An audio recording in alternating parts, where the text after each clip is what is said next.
तो बिल्कुल ये दुखद न्यूज़ के साथ तो बिल्कुल अभी पूरा देश इस वक्त गमगीन है, लेकिन बाजार में इस वक्त अच्छी खासी तेजी बनी हुई है। और वो जो ग्लोबल चीयर्स भी आपको इंडियन मार्केट्स को आज एसजेएक्स निफ्टी आप देखिए 18,700 के ऊपर। नमस्कार, बहुत बहुत स्वागत है आप सभी का। मैं हूं प्रियंका और मेरे साथ मानसी और अजय।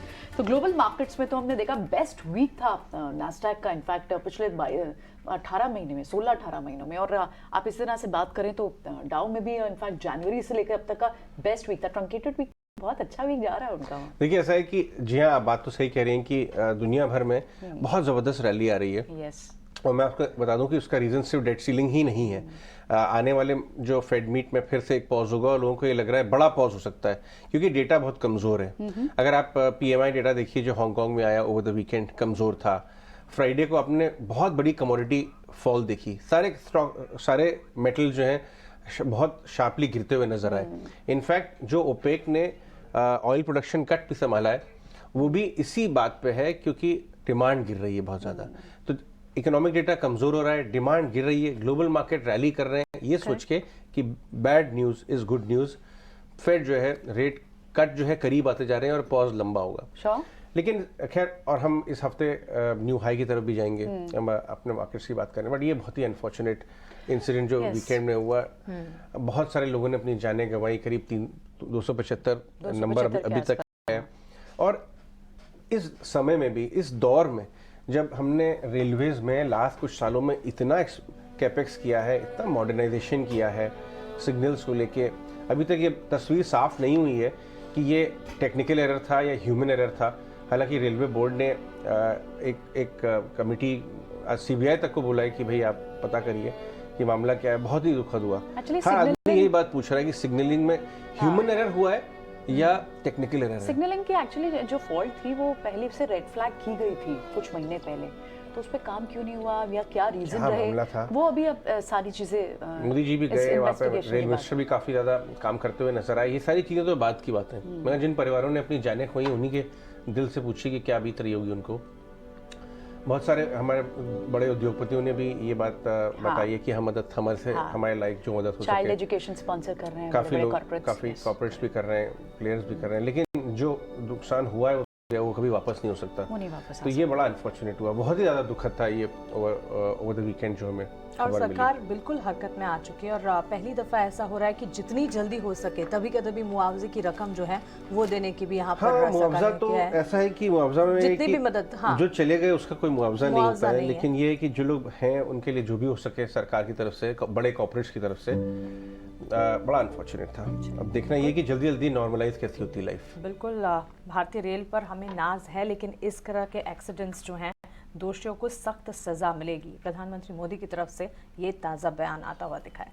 चलिए आगे बढ़ते हैं। और एक और चीज़, आज वर्ल्ड एनवायरनमेंट डे भी है और आज वर्ल्ड एनवायरनमेंट डे के दिन बिल्कुल तो द थीम ये है कि प्लास्टिक पोल्यूशन की समस्या को कैसे दूर करें, ये भी एक बड़ा थीम है। लेकिन moving on to domestic markets, जिस तरह से हमने देखा ऑफ कोर्स पिछले पूरे हफ्ते में आईईसी का एक्शन लगातार देखने को मिला है, लेकिन साथ साथ भारतीय भी काफी एक्शन दिखा रहे थे। इस वक्त ग्लोबल सेंटिमेंट्स जो नजर आ रहे हैं उसका सीधा असर है जो कि हम देखेंगे भारतीय बाजार पर भी। भारतीय बाजार की अपनी तेजी और ये सेंटिमेंट से भी पॉजिटिविटी तो मिलेगी। देखिए, आपने वर्ल्ड एनवायरनमेंट डे वाली बात बहुत ही बढ़िया बताई है। और इस बार तो देखिए हम सबको अपना अपना बिट करना चाहिए एनवायरनमेंट को लेके। इसमें ये नहीं है कि एक वर्ल्ड एनवायरनमेंट वाले दिन आपको याद आया और आपने किया। खुद अपना जो भी बेस्ट हो सके। और सबसे बड़ी शुरुआत होती है घर से।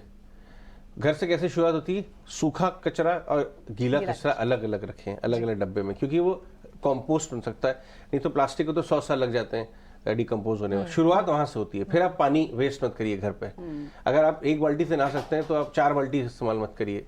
छोटी छोटी चीजों से बहुत बड़ा इम्पैक्ट आता है, क्योंकि बॉम्बे में तो हम रहते हैं, पानी कितना वैल्यूबल है, लेकिन दुनिया भर में इस बार आप देखिए ये अपना इतनी अजीब अजीब जगहों पे चाइना इस डिगे का वो बात कर रहा है। नहीं, मैं ये कह रहा हूँ इस साल आपने गर्मी का हाल देखा? किसी भी समय पे कहीं भी कुछ भी हो रहा है। अहमदाबाद में ओले पड़ रहे हैं, वेदर करंट्स बदल चुके हैं बहुत ज्यादा। ये सारा एनवायरनमेंट का हाल है। तो हाँ, इस बार मुझे देख के ये भी अच्छी लगी कि हमारे मोदी जी जो है प्लास्टिक की जैकेट पहन के गए थे Japan. Eco line the company, इस कंपनी ने करेक्ट। तो ये एक याद दिलाता है ये दिन कि देखिए एनवायरनमेंट की क्लॉक टिक कर रही है और आप अपना योगदान देना भूले ना। लेकिन हमारा यहाँ एनवायरनमेंट जो है बाजार का एनवायरनमेंट में तो बड़ा ग्रीन है, बड़ा ग्रीन हो गया, पूरा स्क्रीन ग्रीन है। ग्लोबल मार्केट का भी फायदा हो रहा है और आपको लिक्विडिटी जो आ रही है, जबरदस्त लिक्विडिटी आ रही है। 40-45 हज़ार करोड़ रुपए लास्ट कुछ महीनों में आ गया है। पिछले 3-4 सालों में 4 लाख करोड़ रुपए गया था एफआईएस की तरफ से, वो रिवर्स होना शुरू हुआ है। तो 18,500 के ऊपर है। आज हम खुलेंगे करीब 100 पॉइंट के गैप के साथ। तो एक तो हमें ग्लोबल रिस्क ऑन का फायदा मिल रहा है। अगर हम हमारी बात करें, इंडिया आउट परफॉर्म कर रहा है डाउ को, हमने कई बार बात की है। तो बाय ऑन डिप्स का जो रुझान बना हुआ है वो अभी भी कायम है। लिक्विडिटी, रिजल्ट अच्छे, एनवायरमेंट, यहाँ पे कोई बहुत बड़ी होलसेल सेलिंग नहीं देखने को मिल रही है और टेक्निकल ब्रेकआउट है। अभी आपने बैंक निफ्टी और मिड कैप इंडेक्स को पिछले हफ्ते अपने प्रीवियस रिकॉर्ड हाई की तरफ जाता देखा। अब निफ्टी कैचअप करेगा। स्मॉल कैप इंडेक्स जो 14% दूर है उसे भी कैचअप करने की वहां पे गुंजाइश बहुत ज्यादा है। आपने देखा होगा last week mid cap small caps की तरह आउट परफॉर्म कर रहे थे। एक और मैं बता दूं, ये ब्रेकआउट जो है, इस उम्मीद अभी आ रहा है कि जो हमारी सेंट्रल बैंक की मीटिंग होगी, इस हफ्ते एक इंपॉर्टेंट मीटिंग भी है, उस सेंट्रल बैंक में भी अगर आप देखेंगे तो उसमें एक पॉज आने की उम्मीद बढ़ती जा रही है बाजार। तो बाजार ये मान रहा है शायद एक पॉज रहेगा। आपने पिछले हफ्ते Q4 का ग्रोथ डेटा ऑलरेडी देखा, आउट परफॉर्म कर रहा था बाजार। रिजल्ट डेटा मजबूत आया, उम्मीदों से बेहतर। तो ये सारी चीजें एक हमें बाजार को बहुत अच्छा सपोर्ट करती हुई नजर आ रही है। और रियल एस्टेट, ऑटो स्टॉक्स पर जरूर ध्यान रखिए। जो इंटरेस्ट रेट सेंसिटिव है, जबरदस्त ब्रेकआउट आ रहा है रियल एस्टेट, फाइनेंशियल्स और ऑटो स्टॉक्स में। तीनों रियल एस्टेट ये इंटरेस्ट रेट सेंसिटिव सेक्टर्स हैं। वहां पे हमने देखा कि नैस्डैक में बड़ा ब्रेकआउट है यूएस में। यहाँ पे आईटी स्टॉक्स में भी काम होना शुरू हो गया है, वो भी बाय ऑन डिप्स में आप उसमें भी नजर बना सकते हैं। मेटल से बस दूर रहिए। फ्राइडे को हालांकि हमारे बाजार में मेटल में शॉर्ट कवरिंग दिखी, लेकिन ग्लोबल मार्केट में मेटल में बहुत बड़ी फॉल आई है। 3-4% लेड, जिंक, ये सारी चीजें स्लो डाउन के चक्कर में गिरी थी। तो मेटल पे थोड़ा सा नरमी आ सकती है, इसके ऊपर आप अपनी नजर बना के रखें। हमारे साथ डिम्पी जुड़ रहे हैं बताने के लिए कि फ्यूचर्स और ऑप्शंस में एफआईएस का क्या रुख बन रहा है। Good morning Dimpy. Good morning Ajay. FIS देखिए बहुत ही एग्रेसिव हो गए हैं वापस से। हालांकि वो ऑप्शंस के जरिए थोड़ा उतर के आना चाहते हैं, क्योंकि उन्होंने all time high bank Nifty का तो बना दिया, लेकिन निफ्टी को लेकर अभी थोड़ा सा दूरी है। हालांकि एसजीएक्स निफ्टी को देख के आपको लगेगा कि हम ऑल टाइम हाई के बेहद करीब हैं, लेकिन फिर भी आज थोड़ी मेहनत करनी पड़ सकती है उनको। मैं एक एक करके आंकड़े सामने रखता हूं। पहले आते हैं इंडेक्स पे, यानी कि निफ्टी के अंदर लास्ट ट्रेडिंग सेशन में हुआ क्या है। अगर आप वैसे देखें तो यहाँ पे खरीदारी हुई है, ताज़ा खरीदारी, और काफ़ी दिनों के बाद इसमें फ्रेश लॉन्ग बिल्डअप हुआ और ठीक ठाक हुआ है। 0.25% का buildup starting of the series में मिल जाए तो अच्छा माना जाएगा। और एक और बात, मार्केट ने 18,400 को जो रीटेस्ट करना था ना, वो करके वो पूरा काम इसने अपना पूरा कर दिया। कि आपको थोड़ा सा प्रेशर को कम करना था, थोड़ा वैक्यूम क्रिएट करना था, वो सब हो चुका है और मार्केट ने अच्छा बेस बना लिया है। नया रेजिस्टेंस 700-750 की रेंज का पड़ेगा। एक बार ये पार होगा तो फिर आप डैम श्योर है, 100% है, आप ऑल टाइम हाई को टेस्ट करने ही चले ही जाओगे। तो आते हैं दूसरे इंडाइसिस पे, यानी कि बैंक निफ्टी पर। वहां पर अगर आप चेक करेंगे तो वहां पर भी फ्रेश लॉन्ग बिल्डअप हुआ है। हालांकि परसेंटेज में थोड़ा सा वहां पे कम है, करीब 2% के आसपास। हमारा एक्सपेक्टेशन था कि 3-3.5% का ओवाई होना चाहिए, लेकिन फिर भी अच्छी बात यह है कि हम 44,000 के आसपास आके क्लोज कर रहे हैं। इसको भी जो क्लीन करना था, जो वैक्यूम देना था, जो स्पेस थोड़ी बहुत देनी थी इन्वेस्टर्स ट्रेडर्स को बीच में आने के लिए, वो इसने दे दी है। अब इसके लिए नया रेजिस्टेंस होगा 42,200, 42,400, 500 वाली रेंज है जहां पर आके ट्रेड करेगा। आते हैं इसमें एक पॉइंट मैं और नोटिस करा दूंगा कि बैंक निफ्टी का प्रीमियम बहुत तेजी से बढ़ा है। स्टार्टिंग इसका प्रीमियम करीब 40 पॉइंट से हुआ था 1 जून की सीरीज से, और अगर आप वैसे देखेंगे तो आज करीब 5 जून आते आते इसका प्रीमियम करीब 150 पॉइंट का हो चुका है। ये 190 भी हो गया था। तो ये एक अच्छी बात है कि बैंक निफ्टी के अंदर एग्रेशन काफी ज्यादा है। अभी भी पुट कॉल रेशियो दोनों थोड़े स्लाइट है, ओवरबॉट भी नहीं है, ओवरसोल्ड नहीं है, फेयर वैल्यूड है। इसलिए मैं कह सकता हूं आज के गैप के बाद भी बाजार थोड़ा और चलने की कैपेसिटी रख सकता है, क्योंकि आपका पीसीआर ठीक ठाक रेंज में है। आते हैं वॉलेटिलिटी इंडेक्स पे, 4% से टूटा है ये। विक्स अभी भी उसी 11 से 13 की रेंज में है, और मैंने कई बार कहा है कि 11 से 13 की रेंज में विक्स आपको कुछ नहीं करेगा, कोई डिस्टर्बेंस नहीं। आप ऊपर जाइए तो नहीं, आप नीचे जाएंगे तो भी नहीं है। हाँ, ये 11 के नीचे जैसे जैसे और फिसलेगा ना, फिर आपको इस चीज़ का थोड़ा ध्यान रखना होगा कि आपको ट्रेलिंग स्टॉप लॉस लगाने होंगे, अदरवाइज यहाँ तक चल जाएगा। लास्ट ट्रेडिंग सेशन में, यानी कि एफआईएस के जो आंकड़े आए हैं उसमें अगर आप देखेंगे तो 14,000 करोड़ रुपए की जो खरीदारी ऑप्शंस के अंदर हुई है, ये एक बेस बनाने का काम करेगा। अगर सिर्फ कैश मार्केट का एफआईएस छोड़ दें और स्टॉक्स ऑप्शंस को छोड़ दें तो कोई ऐसा सेगमेंट नहीं है जहां पे उनकी तरफ से हमको बिकवाली आती हुई दिखी हो। हर ही सेगमेंट में उनकी तरफ से खरीदारी कहीं ना कहीं बनती है। लास्ट ट्रेडिंग सेशन में रिटेल ने क्या किया? रिटेल ने थोड़ा बहुत फ्यूचर्स को खरीदा है। एफआईज ने क्या किया? एफआईज ने कॉल्स भी खरीदी है और फ्यूचर्स भी खरीदा है, इसलिए आपको नंबर 14,000 करोड़ का दिख रहा है।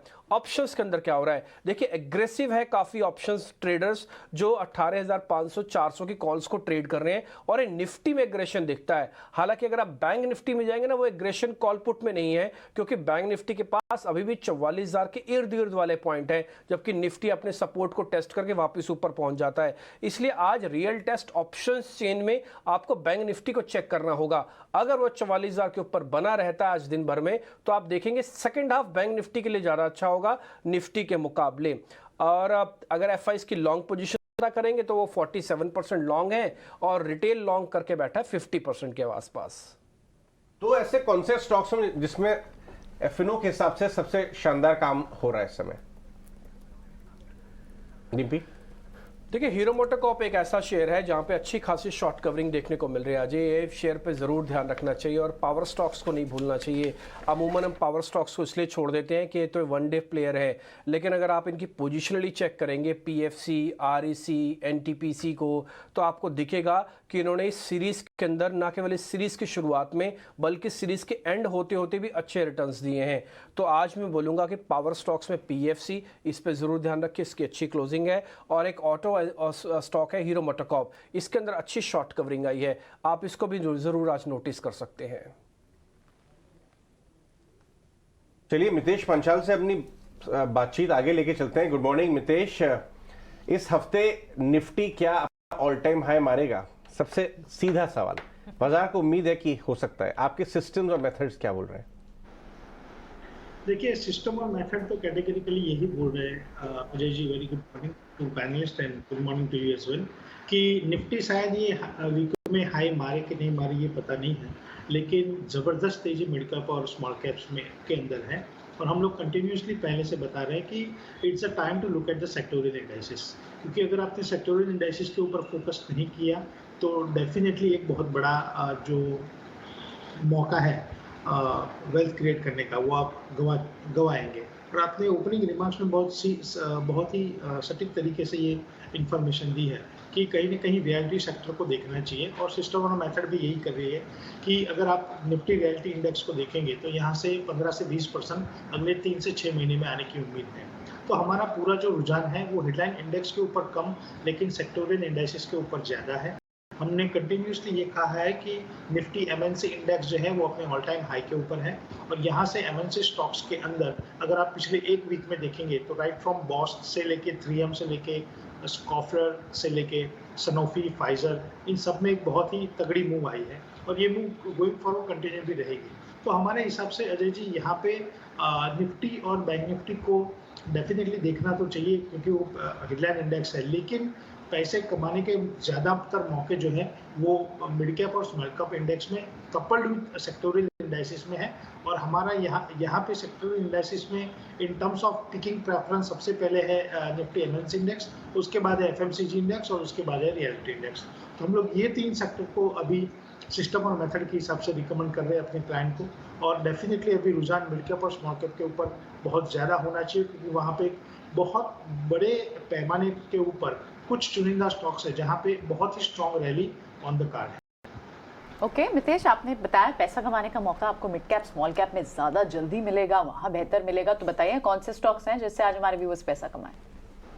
देखिए सबसे पहले तो within the Tata sector Tata coffee का जो स्टॉक है वो हमें लग रहा है कि बहुत ही प्रॉमिसिंग है, और कहीं ना कहीं करंट लेवल से बहुत ही स्ट्रॉन्ग एक रैली हमको देखने के लिए मिलेगी। 180 से लेकर 205 के बीच में स्टॉक्स ने एक बहुत ही स्ट्रॉन्ग बॉटम फॉर्मेशन किया है, एंड गोइंग फॉरवर्ड स्टॉक जो है एक बहुत ही बड़ी रैली के लिए रेडी है।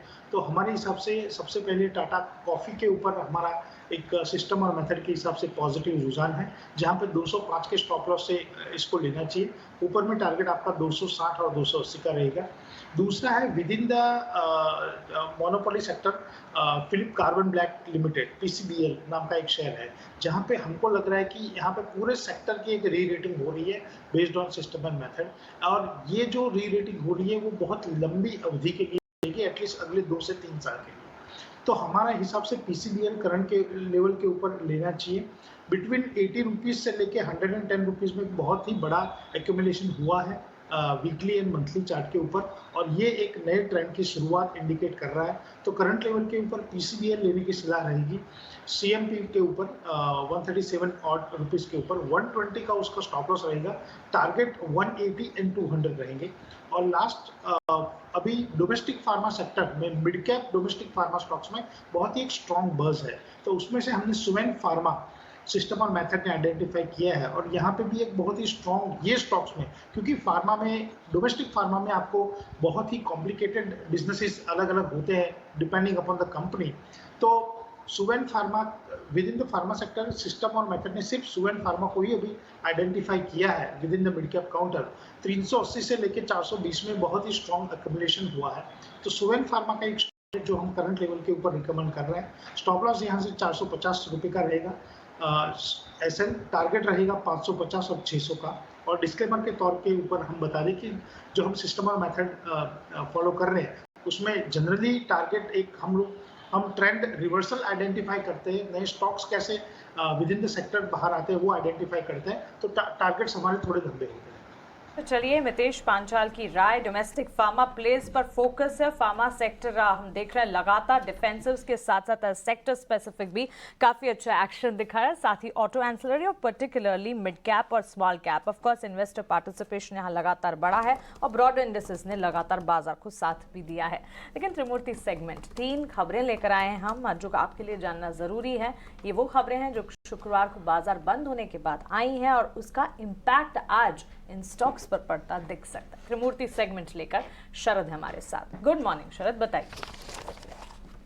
जी बिल्कुल, मिंडा कॉप और प्रिकॉल जो है फोकस में रहने वाला। और यहाँ पे मिंडा कॉप ने जो है बोर्ड की अप्रूवल दे दी कि लगभग 600 करोड़ रेज कर सकते हैं इक्विटी या डेट के जरिए। और कंपनी का एक इंपॉर्टेंट स्टेटमेंट भी आया, वो कह रहे हैं कि कोई प्रायर अप्रूवल सीसीआई यानी कि कॉम्पिटिशन कमीशन ऑफ इंडिया से रिक्वायर्ड नहीं है, जहाँ पे वो और ज़्यादा शेयर जो है एक्वायर कर सकते हैं प्रिकॉल के। और मई 31 को भी था, मैड्रास हाई कोर्ट ने जो एक रिस्ट्रेनिंग ऑर्डर भी दिए थे सीसीआई को, जहाँ पे उन्होंने फाइल किया था मिंडा कॉप के अगेंस्ट जाके अक्वायर करने के लिए स्टेक प्रीकॉल में। और प्रीकॉल में भी एक इंटरेस्टिंग डेवलपमेंट आया, यहाँ पे प्रमोटर्स ने जून के महीने में जो पिछले लास्ट 2 ट्रेडिंग सेशन है वहाँ पे उन्होंने लगभग 17 लाख शेयर्स के एक्विजिशन किए, यानी कि ऑलमोस्ट 1.4% स्टेक कंपनी पे।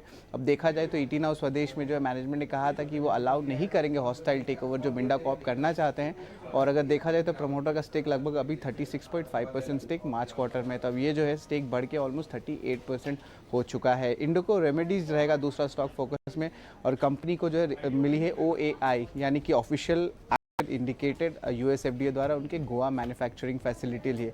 अब इसका इम्पैक्ट ये होता है कि जो एग्जिस्टिंग प्रोडक्ट्स है वो कंटिन्यू करने वाले हैं, लेकिन जो नए अप्रूवल्स है वो नहीं आएंगे। इसके कारण उनके यूएस सेल्स को जो है इम्पैक्ट बढ़ सकता है, यूएस ग्रोथ को जो ओवरऑल देखा जा सकता है। और कंपनी को लगभग यूएसए से 16% रेवेन्यू आती है और 70% इस टोटल रेवेन्यू जो इस प्लांट से आती है, तो एक नेगेटिव रिएक्शन देखने मिल सकता है। तीसरा स्टॉक फोकस में रहेगा ब्रिगेड एंटरप्राइजेस, और यहाँ पे मैनेजमेंट ने कहा है कि लगभग 10 हाउसिंग प्रोजेक्ट्स लॉन्च करने वाले हैं FY24 में। इसका टोटल कंस्ट्रक्शन कॉस्ट लगभग 3000 करोड़ रुपए का रहेगा, और जो रेसिडेंशियल सेगमेंट की ग्रोथ है उसका अनुमान है कि वो लगभग 15 से लेकर 20% तक रहेगा। एब्सोल्युटली शरद, शुक्रिया आपका हमारे साथ ये सारे शेयर्स डिस्कस करने के लिए। ब्रिगेड एंटरप्राइजेस पर नज़र रखनी होगी क्योंकि लगातार हम देख रहे हैं रियल एस्टेट स्पेस में डेवलपमेंट्स लगातार होते हुए नजर आ रहे हैं। लेकिन चलिए हमारे टेक्निकल पैनल पर अब एक और एक्सपर्ट प्रशांत सावंत भी जुड़ गए हैं, उनका स्वागत करते हैं। गुड मॉर्निंग प्रशांत। भारतीय बाजार पर ब्रेकआउट तो दिख रहा है, ग्लोबल सेंटिमेंट्स भी काफ़ी पॉजिटिव हैं। बताइए ऑन ए मंडे मॉर्निंग क्या स्ट्रैटेजी बना रहे हैं आप, और स्टॉक्स भी आपके कौन से हैं रेडार पर? Mansi, very good morning and सभी दर्शकों को नमस्कार। तो थर्सडे को जब हम मिले थे तब मैंने एक मेटल सेक्टर पे अगेंस्ट ऑल द नेगेटिव बायस एक पॉजिटिव व्यू देके हिंडाल्को में बाय दिया था। ओवरऑल पहले मैं इंडेक्स के बारे में बात करूंगा, तो निफ्टी डेफिनेटली स्ट्रेंथ दिखा रहा है, बट जो प्रॉब्लम आ रहा है वो ये है कि जो पोजिशनली लॉन्ग है उनको गैप अप्स मिल रहे हैं। इंट्राडे में आपको अपॉर्चुनिटी बहुत कम मिल रही है। मेरे हिसाब से जो अहम लेवल निफ्टी जून फ्यूचर्स पे होंगे सपोर्ट के लेवल पे, वो होंगे 18,550 18,550 जून फ्यूचर्स लेवल, ये अहम होगा ऑन क्लोजिंग बेसिस। एंड जो रेजिस्टेंस है वो 18,780 से लेके 800 यानी 18,780 टू 18,900, ये जून फ्यूचर्स में मेजर रेजिस्टेंस होंगे। इसके ऊपर हम क्लोज हो जाते हैं तो मेरे हिसाब से और 100 से 150 पॉइंट ओपन अप हो सकते हैं, करीबन 18,900 से लेके 950। तो ये जोन 18,800 ऑन क्लोजिंग बेसिस अहम होगा। और इसी के सामने जब मैं बैंक निफ्टी देख रहा हूँ, हम ऑलमोस्ट उसी जोन में 44,100 200 के जोन में जून फ्यूचर्स में एक अच्छी रैली के बाद थोड़ा कंसोलिडेशन दिख रहा है, बट हर डे बाय हो रही है, जो स्ट्रेंथ दिखा रही है। यहाँ पे जो सपोर्ट होगा जून फ्यूचर्स में वो ऑलमोस्ट 43,850 के आसपास होगा, और जो रेजिस्टेंस अहम होगा जिसके ऊपर एक क्लोज जरूरी है for the next set of rally, वो होगा 44,550 44,550। तो यहाँ पे बहुत स्ट्रांगली ध्यान रखना होगा। ओवरऑल मुझे लग रहा है ऑटो, मेटल्स एंड फार्मा यहाँ पे अपॉर्चुनिटीज बहुत अच्छी बन सकती राइट, ठीक है। तो ये तो इंडेक्स पर आपका व्यू रहा। प्रशांत, अब बताएं आज स्टॉक्स कॉन्सेंट्रेट करेंगे आज। जी प्रियंका, गुड मॉर्निंग। एंड जैसे मैंने कहा, गुरुवार को मैंने हिंडाल्को में बाय दिया था जब वो करीबन 410 के लेवल में था। अब वो ऑलमोस्ट 419-20 के लेवल पे आ चुका है। मैं फिर से वही रेकमेंड करना चाहूंगा, इस बार स्टॉप लॉस हायर लाऊंगा। 408 का stop loss 408 spot closing basis, और टारगेट 440 के लिए होल्ड कीजिए। मुझे लग रहा है यहाँ से एक अच्छी मूव आ सकती है। नेक्स्ट मेरा होगा एबीबी। अच्छी डिप आई है after a strong move, very strong counter. यहाँ पे आप स्पॉट में 3,920 3,920 क्लोजिंग बेसिस का स्टॉप लॉस रख के पोजिशनली होल्ड कीजिए, और टारगेट्स अराउंड 4,300। और उसी के साथ एक अपडेट देना चाहूंगा कि गुरुवार को टाइम टेक्नो प्लास मैंने सजेस्ट किया था करीबन 94 के आसपास, वो ऑलमोस्ट 110 यानी करीबन एक 14 से 15% की मूव आ चुकी है। यहाँ पे पोजिशनली बने रहिए। जो हमारा इनिशियल स्टॉप लॉस था उसको ट्रेल करके ऊपर आके 100 पे रखिए और पोजीशन होल्ड कीजिए। मुझे लग रहा है यहाँ पे एक अच्छी मूव आ सकती है। तो ओवरऑल इस हफ्ते के लिए जो 3 स्टॉक्स होंगे, एक होल्ड होगा, प्रीवियस रिकमेंडेशन जो थी टाइम टेक्नो प्लस उस पे, हिंडाल्को में ऐड होगा, एंड नेक्स्ट पिक मेरा होगा एबीबी। ओके, ऑलराइट, ठीक है। तो ये आपके कुछ स्टॉक्स रहे जो आप बता रहे थे। तो रिकमेंडेशन हमारे पास सारी बुलिश कॉल्स की हैं आज। मेटल से हिंडाल्को को आप आज रिकमेंड कर रहे हैं, और MNC stock, MNC pharma stocks Mitesh ने भी हमें यहाँ पर दिए, टाटा कॉफी, सुवन फार्मा और फिलिप कार्बन ब्लैक। और साथ ही प्रशांत की जो कॉल्स थी उसमें एबीबी है और साथ ही हिंडाल्को जैसे स्टॉक्स हैं। ठीक है, लेकिन एक बार कुछ स्टॉक्स को डिस्कस करते हैं जो अभी हमें शरद बता के गए हैं। मिंडा कॉर्प, क्योंकि इन्होंने प्रिकॉल में तो ऑलरेडी स्टेक बाय कर लिया था, अभी कुछ फंड रेजिंग की खबरें मिंडा कॉर्प में हैं, और मिंडा कॉर्प की ये जब जब न्यूज़ आई है अच्छा इम्पैक्ट स्टॉक स्ट्रीट ने भी रिएक्ट किया है।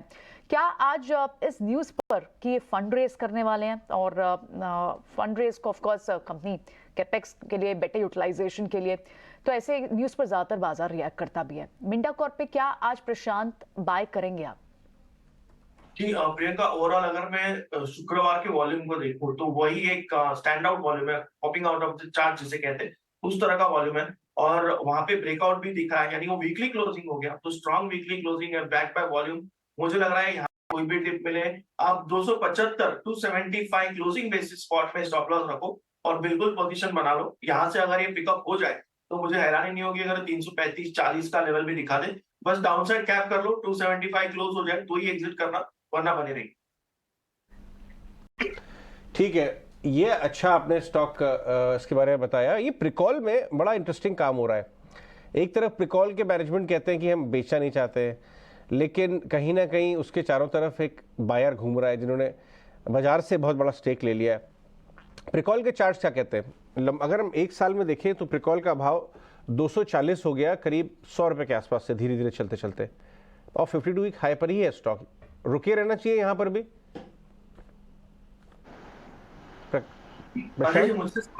प्रशांत, तो अगर हम अभी देखें तो करीबन ऑलमोस्ट मान के चलेंगे कि हम 240 पे आए, और अगर मैं देखूं तो यहाँ पे 260 का रेजिस्टेंस है। फिर भी मुझे लग रहा है अच्छी है, आप 225 क्लोजिंग बेसिस स्टॉप लॉस रख के ऐड कीजिए और बने रहिए। 225 के नीचे क्लोज नहीं होता तब तक मुझे इसमें कोई भी दिक्कत नजर नहीं आ रही, और जो स्विंग हाई 260 का बना है वहां तक तो ये जा ही सकता है। इसके ऊपर अगर सस्टेन करे तो मुझे 275 के लेवल भी नजर आ रहा है। ओके, 275 तक के टारगेट्स यहाँ पर दिख सकते हैं प्रिकॉल में, और आप देख रहे हैं पिछले एक साल में स्टॉक में बढ़िया परफॉर्मेंस देखने को मिली है। Mitesh, real estate sector focus में है और ब्रिगेड एंटरप्राइजेस के लिए खबर आई है। चार्ट को पुल अप करेंगे। फ्राइडे सेशन में स्टॉक में एक्टिविटी नहीं थी, पिछले एक महीने में करीब 6 से 7% ही चला है, लेकिन इस वक्त अगर आप देखें नए लॉन्चेस की खबर, FY24 में बेंगलुरु और चेन्नई में 10 हाउसिंग प्रोजेक्ट्स लॉन्च करने की तैयारी कंपनी करके चल रही है। 3000 करोड़ के यहाँ पर कंस्ट्रक्शन जो है, बड़े कंस्ट्रक्शन के यहाँ पर डेवलपमेंट्स की यहाँ तैयारी पूरी कंपनी की तरफ से है और 15 to 20% घरों की बिक्री में भी इजाफा हो सकता है। लगातार हम देख भी रहे हैं रियल एस्टेट सेक्टर में अपसाइकिल तो है ही। टेक्निकली क्या ब्रिगेड एंटरप्राइजेस के चार्ट्स इस खबर के बाद मजबूत नजर आएंगे या फिर इसी स्पेस में कोई और स्टॉक होगा आपके रेडार पर? नहीं, आपने सही स्टॉक चुना है। बेसिकली ब्रिगेड एंटरप्राइज का हम लोग अगर वीकली चार्ट देखें तो सिस्टम और मेथड के हिसाब से 5 मई 2023 को 530.65 के ऊपर ऑलरेडी बाय था। उसके बाद हमने 3 वीक के लिए थोड़ा कंसोलिडेशन देखा है, लेकिन लास्ट वीक में वो कंसोलिडेशन ब्रेक होते हुए दिखा है 555 टू बी वेरी प्रिसाइज। वो टेक्निकली पिछले 2 वीक से एक स्ट्रॉन्ग रेजिस्टेंस था, तो सक्सेसफुली स्टॉक ने तोड़ के अभी 566.80 के ऊपर क्लोज आया है। तो हमारे हिसाब से स्टॉक जो है वो अपने ऑल टाइम हाई 585 2022 में जो लगाया था वो क्रॉस करके नई टेरिटरी में एंटर होगा। तो within this space again we have couple of other stocks, लेकिन Brigade Enterprise is a good buy at the current level. हमें लग रहा है कि अगर आपके पास 6 से 9 महीने हैं तो कहीं ना कहीं 650 के 700 के लेवल्स ये स्टॉक्स दिखाने की क्षमता रखता है। दूसरा with in the same space जहाँ पे हम लोग बुलिश है वो है ओबेरॉय रियल्टी। अगर आप ओबेरॉय रियल्टी का भी वीकली चार्ट देखें तो कहीं ना कहीं ये 3 वीक से जो रेजिस्टेंस था 956 का वो क्रॉस हुआ है और स्टॉक्स अभी 4 डिजिट के अंदर एंटर होने के लिए रेडी है। तो विद इन दिस स्पेस हमारा अगला जो रुझान है वो ओबेरॉय रियल्टी है। कहीं ना कहीं करंट लेवल के ऊपर आप बाय कर सकते हैं 958 के ऊपर। 910 का स्टॉप लॉस रहेगा और अगर आपके पास 3 से 6 महीने का समय है तो पहला टारगेट इसका 120 रहेगा 1020 और दूसरा टारगेट रहेगा 1060। तो brigade alone with brigade enterprise Oberoi realty में भी एक बहुत ही स्ट्रॉन्ग अपमूव की आप एक्सपेक्ट कर सकते हो अगले 3 से 6 महीने में। ओके, तो चलिए Oberoi realty, brigade enterprise, real estate और जब हमारे साथ हमारे फंडामेंटल एक्सपर्ट जुड़ेंगे उनसे डीप डाइव कर इस स्पेस पर बातचीत होगी। लेकिन अब वक्त है ब्रोकरेज हाउस के रिपोर्ट का। ब्रोकरेज हाउस के आज के रिपोर्ट्स में सेगमेंट्स हैं, सेक्टर्स हैं, टेलीकॉम है, हम देख रहे हैं आईटी, फार्मा, ये सारे तो है ही, लेकिन आपको याद होगा पिछले हफ्ते फाइट और इलेक्ट्रोड से जुड़ी कंपनियां जो हैं वो फोकस में थी। अब ब्रोकरेज रिपोर्ट्स भी आ गई हैं। आइए सारी ब्रोकरेज रिपोर्ट्स मामाक्षी से जानते हैं। गुड मॉर्निंग मामाक्षी, बताइए। जी बिल्कुल, शुरुआत करते हैं हम इन्फो एज के साथ। हम देख रहे हैं कि मैक्वारी की तरफ से रिपोर्ट आ रही है। इनका कहना है कि प्रॉफिटेबिलिटी रिक्रूटमेंट के लिए पीक पर है, मगर ग्रोथ आगे चलते मॉडरेट हो सकती है। दूसरे वर्टिकल्स के लिए भी प्रॉफिटेबिलिटी का पाथ काफ़ी लंबा नजर आ रहा है। ओवरऑल मैक्वारी ने इन्फो एज को मैक्वारी की एशिया मार्क की सेल लिस्ट में ऐड किया है, अंडर परफॉर्म की राय दी है और अपना टारगेट प्राइस हालांकि उन्होंने 2800 से बढ़ाकर 3000 प्रति शेयर पर कर दिया है। इसके अलावा इंडिया एनर्जी स्पेस भी हमारे रेडार पर रहेगा। JP मॉर्गन की तरफ से रिपोर्ट आ रही है और उन्होंने हाईलाइट किया है कि प्रोपेन प्राइस के गिरने से गुजरात गैस और गेल पर इम्पैक्ट आ सकता है। ओवरऑल OMCs एक अच्छे स्पॉट में नजर आ रहे हैं वीक ब्रेंट प्राइस एनवायरनमेंट में। तो ओवरऑल अगर हम देखें गुजरात गैस पर अंडरवेट की राय को उन्होंने बरकरार रखा है और गेल पर उनकी तरफ से न्यूट्रल की राय आ रही है। इसके अलावा ATG और ग्रेफाइट भी हमारे रेडार पर रहेंगे। जेफरीज की तरफ से रिपोर्ट आ रही है और ये दोनों ही काउंटर ने देखा था काफ़ी अच्छा अपमूव नजर आया था हाल ही में।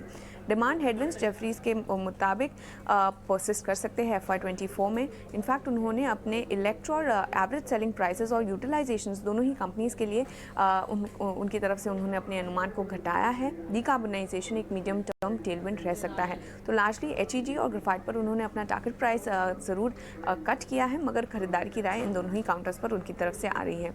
इसके अलावा हिंडाल्को भी हमारे रेडार पर रहेगा। JP मॉर्गन का मानना है कि नोवेलिस ने एक ब्रॉडली कॉन्ट्रैक्ट किया है पूरे ही बेवरेज कैन कैपेसिटी को, जो उनके अपकमिंग प्लांट है वहाँ पर।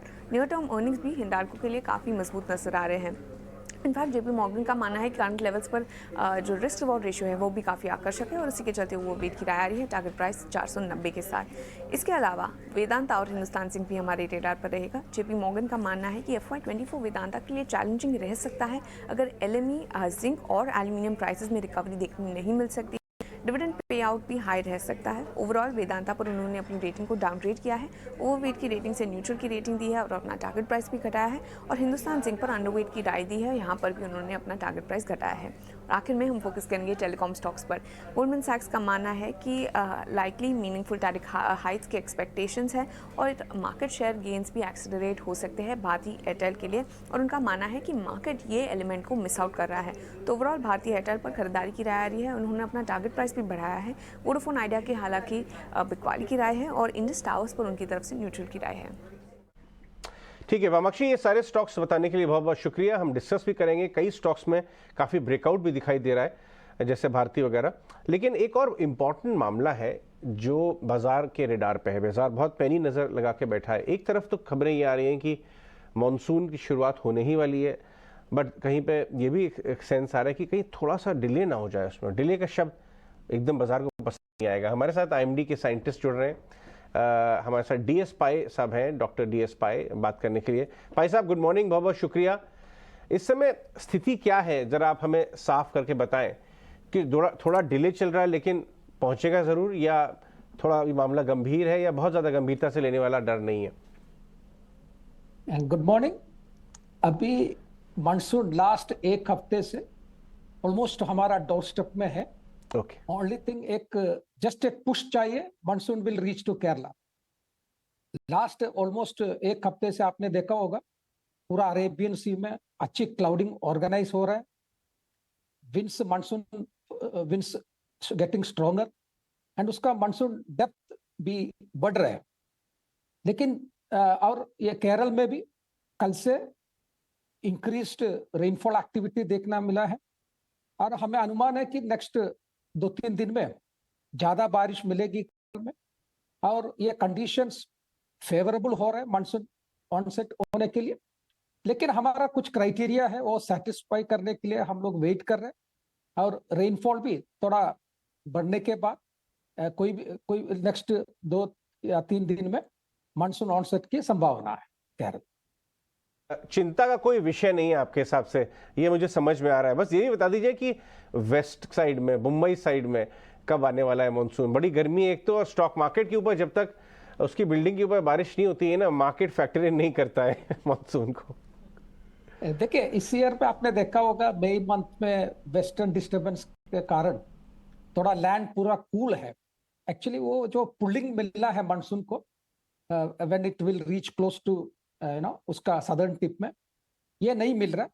लेकिन एक बार केरल में आने के बाद 2-3 दिन के बाद हम लोग ये भी एक्सपेक्ट कर रहे हैं कुछ एक सर्वर फॉर्म करने के लिए साउथ ईस्ट एशिया अरेबियन सी में। कोई मॉडल्स दिखा रहे हैं कि ये मूव करेगा अलोंग द कोस्ट, और कोई मॉडल दिखा रहे हैं कि ये कोस्ट के अवे जाएगा। तो थोड़ा अनसर्टेनिटी है फोरकास्ट डिफरेंट मॉडल्स में। यदि ये अलोंग द कोस्ट जाता है, आपका वेस्ट कोस्ट में ज्यादा फास्टर प्रोग्रेस हो सकता है। एट द सेम टाइम यदि ये सिस्टम थोड़ा अवे फ्रॉम द कोस्ट जाता है, थोड़ा 1-2 दिन का डिले होगा इवन आफ्टर फर्दर प्रोग्रेस के लिए। सो ये जस्ट अनसर्टेनिटी, पर्टिकुलरली ये अभी ट्रांसिशन पीरियड है, monsoon just is in the door step. So at any time Kerala में पहुंचेगा, लेकिन वो फर्दर प्रोग्रेस डिपेंडिंग ऑन जो सिनोप्टिक सिचुएशन जैसे मैंने बताया उसके हिसाब से बोल सकेंगे। तो पहले केरल में होने दीजिए 2-3 दिन के, उसके बाद हम लोग ये मिलेगा। लेकिन मुझे नहीं लगता बहुत डिले होगा। ओके, बहुत बहुत शुक्रिया आज हम बात करने के लिए। पाई साहब, आपके मुंह से जो है इतने प्यारे शब्द निकले कि बस आने ही वाला है पूरे देश भर में। इससे हमारे मार्केट के जो व्यूअर्स हैं उनको बड़ी खुशी मिल रही है, हम सबको भी। यहाँ मुंबई में बैठ के बड़ी गर्मी हो रही है। तो शुक्रिया हमसे बात करने के लिए। ये थे आईएमडी के साइंटिस्ट डॉक्टर डीएस पाई, कह रहे थे चिंता का विषय नहीं है, केरला में बढ़ गई है बारिश, और 2-4 दिन आप थोड़ा सा इंतजार और कर लें, आपको घर जाने में डबल टाइम लगने वाला है, एटलीस्ट मुंबई वालों को। क्योंकि काफी खुशी की बात बता रहे हैं, थोड़ी चिंताने वाली बात बता रहे हैं। खुशी के आंसू वाली बात है ये।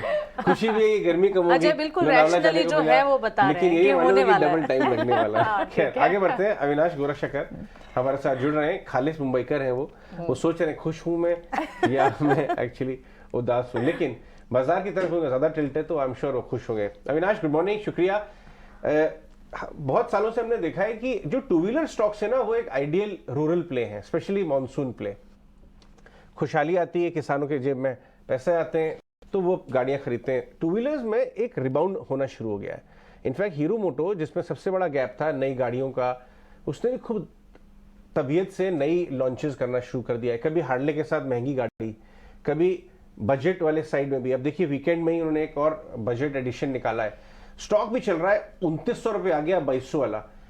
इसको कहां पर स्टॉप लॉस लगाना चाहिए आपके हिसाब से ट्रेडर्स को? और अगर हम प्रीवियस 10 साल का पैटर्न देखें तो अभी बहुत नीचे है, इस भाव से भी लेना बनता है क्या Hero Moto? Avinash. Good morning Ajay. देखिए, पहली बात तो आईएमडी का जो प्रिडिक्शन है वो अगर हम मान के चले और होपफुली मानसून टाइम पे आता है तो जो तेजी हमने टू व्हीलर स्टॉक्स में देखी है मेरे ख्याल से और भी अच्छा सेंटिमेंटल बूस्टर मिलेगा, क्योंकि रूरल डिमांड काफ़ी इंपॉर्टेंट होती है टू व्हीलर सेल्स के लिए। और रही बात वॉल्यूम ग्रोथ की बात, तो बजाज ऑटो के नंबर जो मई महीने के लिए आ गए वो मेरे ख्याल से उम्मीद से काफ़ी बेहतर है। तो definitely I think two wheelers में बजाज ऑटो, हीरो मोटरकॉर्प में ये मेरे ख्याल से ये ऐसे स्टॉक्स है जो पिछले 1.5-2 साल से अंडर परफॉर्म कर रहे थे, अभी री रेटिंग का समय आ गया है। और मोस्ट इंपॉर्टेंटली आपने कहा कि किस प्रकार से री रेटिंग होगी। मेरे ख्याल से देखिए, यहाँ पे जिस प्रकार से न्यू लॉन्चेस हो रहे हैं, जिस प्रकार से अभी स्पेंडिंग इकोनॉमी में हो रहा है, कहीं ना कहीं देखिए टू व्हीलर एक इग्नोर्ड सेक्टर था। अगर हम फोर व्हीलर और कमर्शियल व्हीकल्स देखें तो डेफिनेटली इसमें खरीदने का मौका जरूर बनता है। तो I would definitely stand by the commitment की मानसून अगर स्ट्रांग आता है तो इसमें आपको अच्छी तेजी इवन करंट लेवल्स पे मिलेगी। हीरो मोटरकॉर्प में हमको लग रहा है कि क्लियरली 3100 3200 का भी नियर टर्म में टारगेट आप देख सकोगे, और बहुत समय के बाद स्टॉक चल रहा है तो डेफिनेटली इसमें इंस्टीट्यूशनल एक्शन भी आगे आएगा, ऐसा मुझे लग रहा है। पैनल पर कुणाल बोथरा भी बने हुए अपनी राय देने के लिए। कुणाल, आज तो एसजेएक्स निफ्टी जो इंडिकेट कर रहा है पूरी बाय कॉल्स होगी, कौन से सेक्टर्स हैं जो पार्टिसिपेट करेंगे? आपकी कॉल्स कहां से आज? लार्ज कैप स्टॉक्स में से है, और मैं फार्मा स्टॉक्स पे इनफैक्ट ज्यादा बुलिश रहूंगा, बिकॉज मेरा मानना है कि सन फार्मा शायद एक वापस अपने प्राइम पे आ सकता है फार्मा स्टॉक्स में से। तो मैं इसको सिलेक्ट करूंगा सन फार्मा को। 1025 1050 का टारगेट रख सकते हैं यहाँ पे, स्टॉप लॉस 975। और एलटी जिसने करेक्ट किया था stock last I think 1 month में 2400 से 2200 के आसपास, वो एक कमबैक कर रहा है। इंडिकेटर्स बहुत ज़्यादा स्ट्रॉन्ग और पॉजिटिव हो चुके हैं एलएनटी के लिए वापस से। तो मुझे ऐसा लग रहा है कि शायद आने वाले कुछ एक दिनों में ये भी एक अच्छा कमबैक बना सकता है लार्ज कैप स्टॉक्स में से। 2300 का टारगेट रख सकते हैं यहाँ पे, स्टॉप लॉस 2200। एलएनटी क्या बात है। हाँ, ये 2400 के आसपास गया था, उसके बाद से पलटा 2200 की तरफ, वहां से अब सेकेंड राउंड इसमें शुरू होने वाला है। चलिए आगे बढ़ते हैं, कुछ और स्टॉक्स के बारे में बात कर लेते हैं। भारती को लेके आए डायरेक्टर साहब। भारती में कल एक फ्राइडे को बहुत बड़ा मूव आया।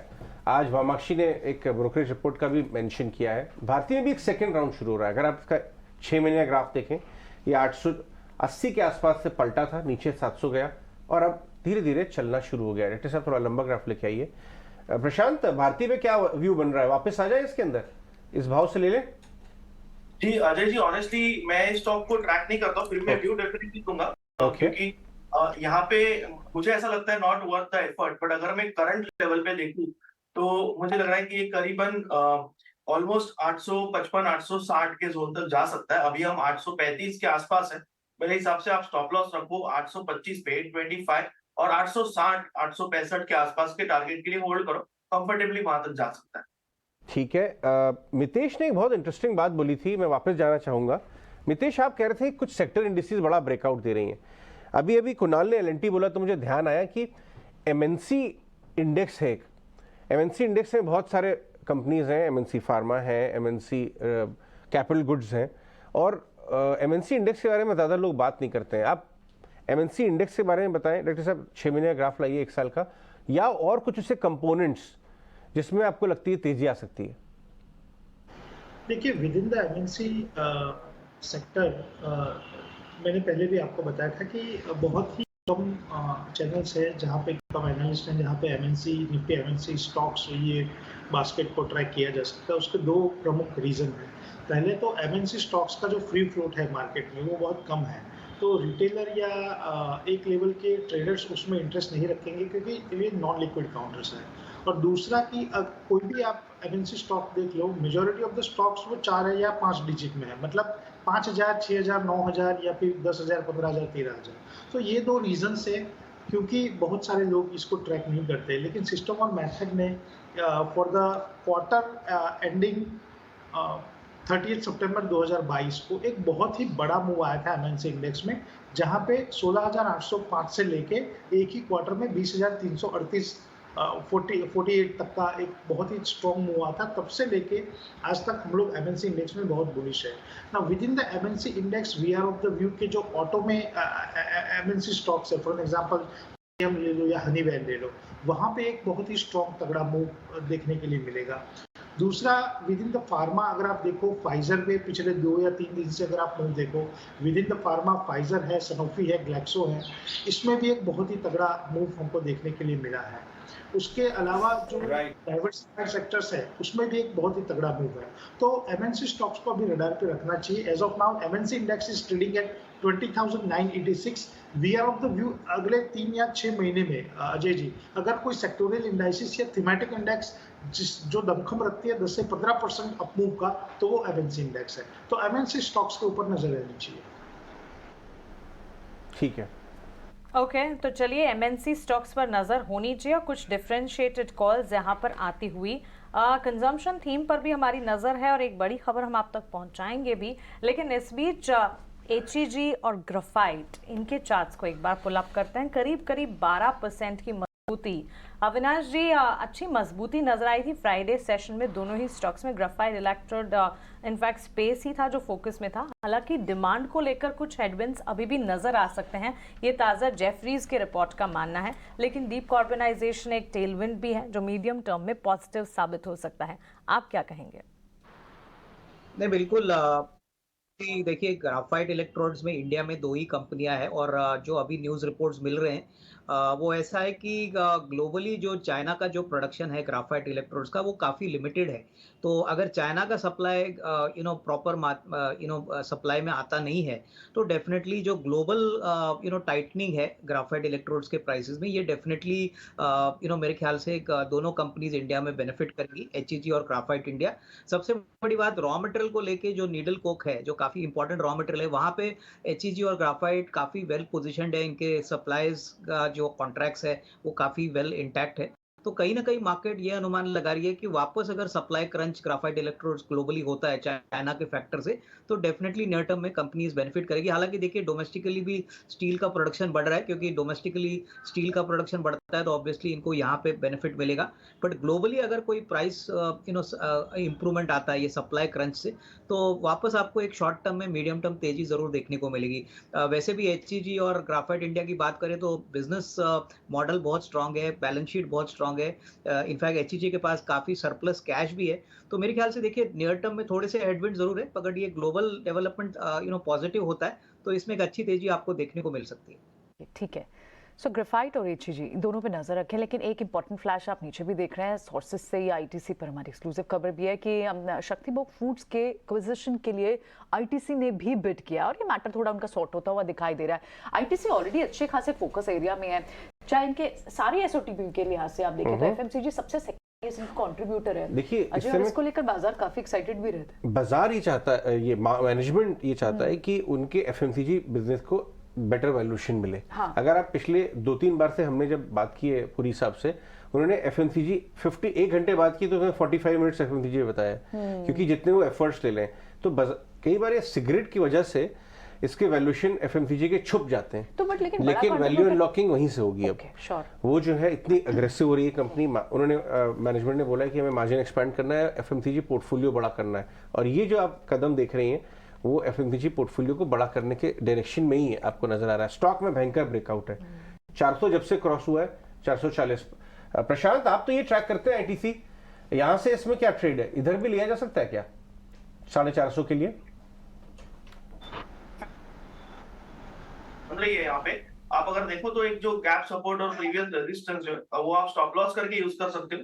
करीबन 435 आप सेफर स्टॉप लॉस होगा 430, 430 पोजिशनली, और यहाँ से आपको जो टारगेट मिलने चाहिए करीबन 465 तक मिलने चाहिए, 465 तक। ओके, ठीक है, तो ये तो ITC पर एक व्यू रहा है, इसे वॉच करेंगे। और इनफैक्ट FMCG स्पेस भी पूरा जिस तरह से मूव दिखा रहा है, और ITC ने तो बड़ा कंट्रीब्यूशन भी दिया है FMCG सेक्टर को भी। चलिए, अंकुर के पास इनफैक्ट इस पूरे मैटर पर ज्यादा डिटेल्स भी हैं, और ये जो बड़ी खबर उन्होंने ट्रैक की है, अंकुर के पास एक बार पूरी डिटेल लेते हैं, फिर कुछ बोरा से भी बात करेंगे। बताएं अंकुर। जी हाँ, सूत्रों के मुताबिक ITC ने एक बिड डाली है शक्तिभोग फूड्स के लिए। ये शक्तिभोग फूड्स वही कंपनी है जो आपको याद होगा शक्तिभोग आटा बनाती थी और ये बैंकरप्ट हो गई थी, इसीलिए NCLT में चली गई थी। और अब हमें सूत्र यही बता रहे हैं कि ITC, विद्या पॉलीमर और जीडी पावर एंड इस्पात नाम की 3 कंपनियों ने यहां पर बिड डाली है प्रोसीडिंग्स के जरिए।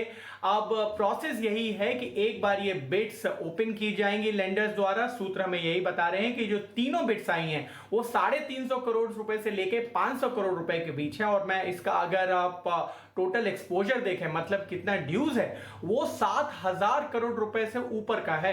और यहां पर स्टेट बैंक ऑफ इंडिया का सबसे बड़ा एक्सपोजर है 4500 करोड़ रुपए के ऊपर। यूनियन बैंक ऑफ इंडिया और पंजाब नेशनल बैंक भी बाकी 2 क्रेडिटर्स हैं जिन्होंने यहां पर लोन दिया था शक्ति भोग फूड्स को। ये जो कंपनी है यहां पर प्रमोटर्स पहले ही एक बार जेल में जा चुके हैं क्योंकि सीबीआई भी जांच कर रही थी, यहां पर फ्रॉड का मामला था।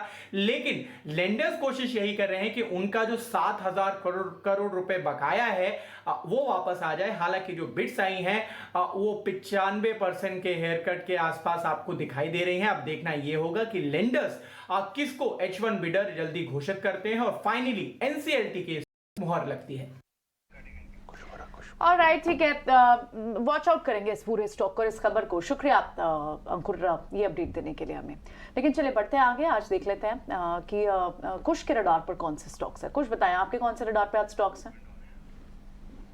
यहाँ प्रियंका, वेरी गुड मॉर्निंग आप सभी को और सारे दर्शकों को भी वेरी गुड मॉर्निंग। वेल देखिए, इंडिसेस में तो हायर बेस का फॉर्मेशन क्लियरली बनते हुए दिख रहा है, लेकिन जो सारा एक्शन है स्टॉक स्पेसिफिक है और मिड कैप में है फॉर श्योर। इसी के चलते 2 पिक्स हैं मेरे। पहला है टाइटन। अगेन आप देखिए इस स्टॉक में एक पॉजिटिव बायस के साथ ट्रेड हो ही रहा था, लेकिन फ्राइडे को जो हमने ब्रेकआउट देखा है ये बहुत ही क्लियर सिग्नल है कि अब यहाँ से स्टॉक जो ऊपर के लेवल से इनके लिए रेडी हो रहा है। तो यहाँ पे आप बाइंग करके चलें 2900 एंड 2950 के इमीडिएट टारगेट्स के लिए। 2820 ये आपका स्टॉप लॉस रहेगा। वहीं मिड कैप स्पेस से हुडको एक स्टॉक है, again very similar pattern to Titan, positive bias के साथ ट्रेड कर रहा था। थोड़ा सा हमने कंसोलिडेशन देखा नियर 20 डे मूविंग एवरेज, लेकिन फ्राइडे को फिर क्लियर ब्रेकआउट देखने मिला है। वॉल्यूम बैक मोमेंटम इंडिकेटर्स पे भी जो ट्रैक्शन है ये गेन होते हुए दिख रहा है। तो यहाँ भी आप ट्रेडिंग के लिहाज से बाय कर सकते हैं। टारगेट 64 और 68 का रहेगा। स्टॉप लॉस जो है या 59 का लेके चल सकते हैं। दारी की कॉल्स कुश की तरफ से। कुश, एक बार हिंडाल्को के चार्ट्स को पुल अप कीजिए। करीब 3-3.5% की मजबूती फ्राइडे सेशन में हिंडाल्को के चार्ट्स में हमने देखी थी और अब पॉजिटिव ब्रोकरेज रिपोर्ट भी यहाँ पर जेपी मॉर्गन की आती है। ओवरवेट की रेटिंग है 490 के टारगेट जेपी मॉर्गन की रिपोर्ट जो है वो एंटिसिपेट करिए। इनका ही कहना है कि वैल्यूएशन इस वक्त आकर्षक है और खासतौर से नोवेलिस की जो कैपेसिटी एक्सपेंशन है उससे कंपनी को फायदा मिलता दिखेगा। हिंडाल्को चार्ट चेक कीजिए। जी मानसी, देखिए मुझे ध्यान है हम फ्राइडे को मेटल स्पेस डिस्कस कर रहे थे और हिंडाल्को और टाटा स्टील ये 2 स्टॉक्स थे जो हमने पर्टिकुलरली डिस्कस किए थे। मेरा व्यू ओवरऑल मेटल स्पेस पे अब भी वही है जो खैर फ्राइडे को था। Not much has changed over the weekend for me, which is कि इनको आप ट्रेडिंग के लिहाज से बिल्कुल ले सकते हैं, बट बहुत ज्यादा पोजिशनल बेट्स ना ले, because the entire pack if you see is not out of the woods yet for me. So थोड़ा सा कॉशन के साथ मेटल पैक में ट्रेड करें। न्यूज या मोमेंटम के साथ आप ट्रेड करना चाहें तो बिल्कुल आप इनमें रह सकते हैं, बट टाइट स्टॉप लॉसेस के साथ इनमें बने रहें। जहां तक हिंडाल्को की बात है, जी हाँ बिल्कुल, फ्राइडे को हमने एक अच्छा खासा इसमें अपसर्ज देखा था जिससे स्टॉक ने अपने 20 day moving average 50 day moving average दोनों के ऊपर क्लोजिंग दी है। वॉल्यूम में भी अपटिक देखने मिला है। सो हो सकता है कि इस न्यूज के चलते आज ये मोमेंटम कंटिन्यू रहे। सो मेरे हिसाब से यहाँ पे अगर आप एक फ्रेश एंट्री लेते हैं तो 428 और 435 के जो 2 लेवल्स हैं इन टारगेट्स के लिए आप इसमें एक फ्रेश एंट्री ले सकते हैं। 415 जहां पे इसके एवरेजेस कन्वर्ज हो रहे हैं, इसको स्टॉप लॉस लेके चलें। सो मोमेंटम के लिहाज से बिल्कुल इसमें आप प्ले कर सकते हैं। पढ़ते पीएसयू बैंक के ऊपर फोकस आ रहा है। अविनाश, हमारे प्रकाश प्रियदर्शी हमारे जो दिल्ली के कॉलीग हैं वो भी हाल ही में दीपम सखी से बात करते हुए नजर आए थे। मैं आपको छोटा सा उसका हिस्सा सुनवा देता हूं, फिर उसके बाद कुछ पीएसयू कैंडिडेट्स के पास के बारे में आपसे बात करूंगा। अविनाश, आइए पहले आपको सुनवा दें थोड़ा सा हिस्सा, फिर प्रकाश के पास जाते हैं और अविनाश से पूछते हैं कोल इंडिया में, आईडीबीआई में जो बहुत पीएसयू कैंडिडेट्स हैं बाजार में कैसा मौके बन रहे हैं। आइए सुनते हैं। I'll begin by asking you my first question on Coal India OFS. Yes. So the question is that how the response has been, and are you exceeding the proceeds? The response has been very good. As you know that we had 3.5 almost 3.46 times the subscription yesterday. It was when it was for non-retail. आज retail में भी उसका अच्छा गया है और पूरा retail subscription over subscribe हुआ है। तो I think the market has got given a very good response to OFS. So given the GDP numbers, we have seen a strong numbers. It's a really surprising numbers. So what your response on that, especially taking into consideration the disinvestment target you are looking at? So how the overall economic situation is going to support you? The overall economic situation बहुत अच्छी है. तो पिछला जो growth है वो भी expectation से ज़्यादा ग्रोथ दिखा रहा है. इस साल भी ग्रोथ के पूरा मोमेंटम है. तो प्रकाश बताइए, 3-4 बहुत इंपॉर्टेंट बातें उन्होंने क्या बताई, क्योंकि ये अभी कोल इंडिया को एफएस फोकस में है, बाजार में हमने बात करते हुए देखा भी उस स्टॉक का, वो एक डिविडेंड यील्ड स्टॉक बन गया है. और भी बहुत सारी चीजें हो रही हैं दीपम साइड पे, डाइवेस्टमेंट के साइड पे. आपने क्या जानकारी ली प्रकाश? देखिए, दीपम सेक्रेटरी ने साफ तौर पे कहा कि चालू वित्त वर्ष में उनके सामने जो चुनौतियां हैं वो इस तरीके से है कि जो स्ट्रेटेजिक जो डिसइन्वेस्टमेंट हैं, जिसके जो प्रोसीडिंग्स ऑलरेडी चल रही हैं, जिसमें ऑलरेडी इस प्रक्रिया की शुरुआत कर दी गई है, उसको उनको मिलेंगे. उसको मिलाकर 94,000 करोड़ का टारगेट जो है सरकार ने रखा है फाइनेंशियल ईयर 2024 के लिए.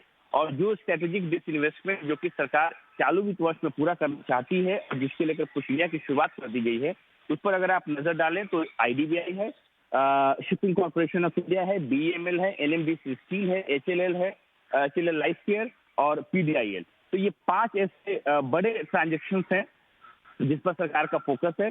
जहां तक आईडीबीआई का सवाल है, इस पर दीपम सेक्रेटरी ने कहा कि आरबीआई के साथ बातचीत चल रही है और अभी ड्यू डिलिजेंस की प्रक्रिया है और टारगेट ये है कि करंट फाइनेंशियल ईयर में इस ट्रांजेक्शन को पूरा कर लिया जाए. ये उनकी सबसे बड़ी जो है वो चुनौती है आईडीबीआई बैंक की. जहां तक बात करो उस पर प्रक्रिया चल रही है. एक इंपॉर्टेंट बात उन्होंने ये कही कि जहां तक बीएमएल का सवाल है, उसका लैंड ऑलरेडी लिस्टेड हो चुका है और अब फाइनेंशियल इनवाइट करने की तैयारी चल रही है. कुछ इश्यूज थे, केरल के साथ लैंड का इशू था, साथ ही साथ कर्नाटका गवर्नमेंट के साथ था. तो केरल के साथ जो लैंड का इशू था सॉर्ट आउट कर लिया गया है, लेकिन कर्नाटका गवर्नमेंट के साथ कुछ इश्यूज हैं जिसको कि फाइनेंशियल बिड्स इनवाइट करने से पहले उसको हल करने की कोशिश की जा रही है और तुरंत इसके लिए फाइनेंशियल बिड्स इनवाइट किए जाएंगे. इसके अलावा अगर आप कॉनकोर की बात करें, कुछ रिपोर्ट्स आ रही थी कि कॉनकोर का डाइवेस्टमेंट जो है वो टल गया है, लेकिन दीपक सेक्रेटरी ने साफ तौर पे कहा कि ये रिपोर्ट सही नहीं है, कॉनकोर का डिसइन्वेस्टमेंट नहीं टला है. हाँ, प्रक्रिया में थोड़ी समय की कुछ बाध्यता है, थोड़ा ज्यादा समय लग रहा है, लेकिन ये कहना गलत है कि ये चल गया है. योजना के हिसाब से ही सरकार आगे बढ़ रही है.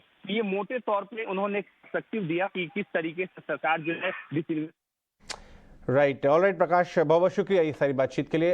Avinash, IDBI bank, shipping Corp, BEML, इनमें से तीनों में डीप वैल्यू कहाँ दिखती है आपको?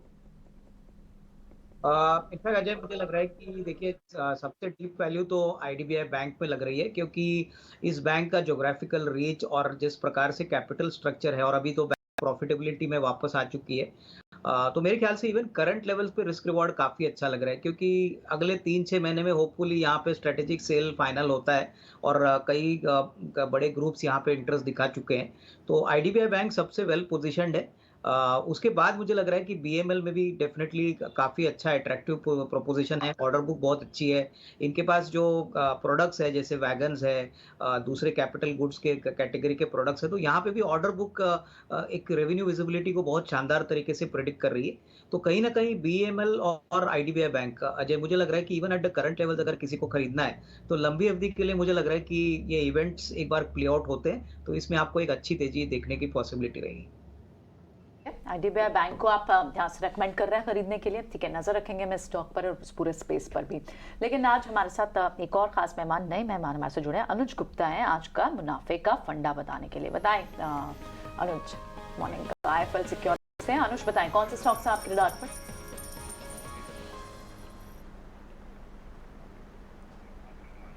अनुज प्लीज अनम्यूट योरसेल्फ.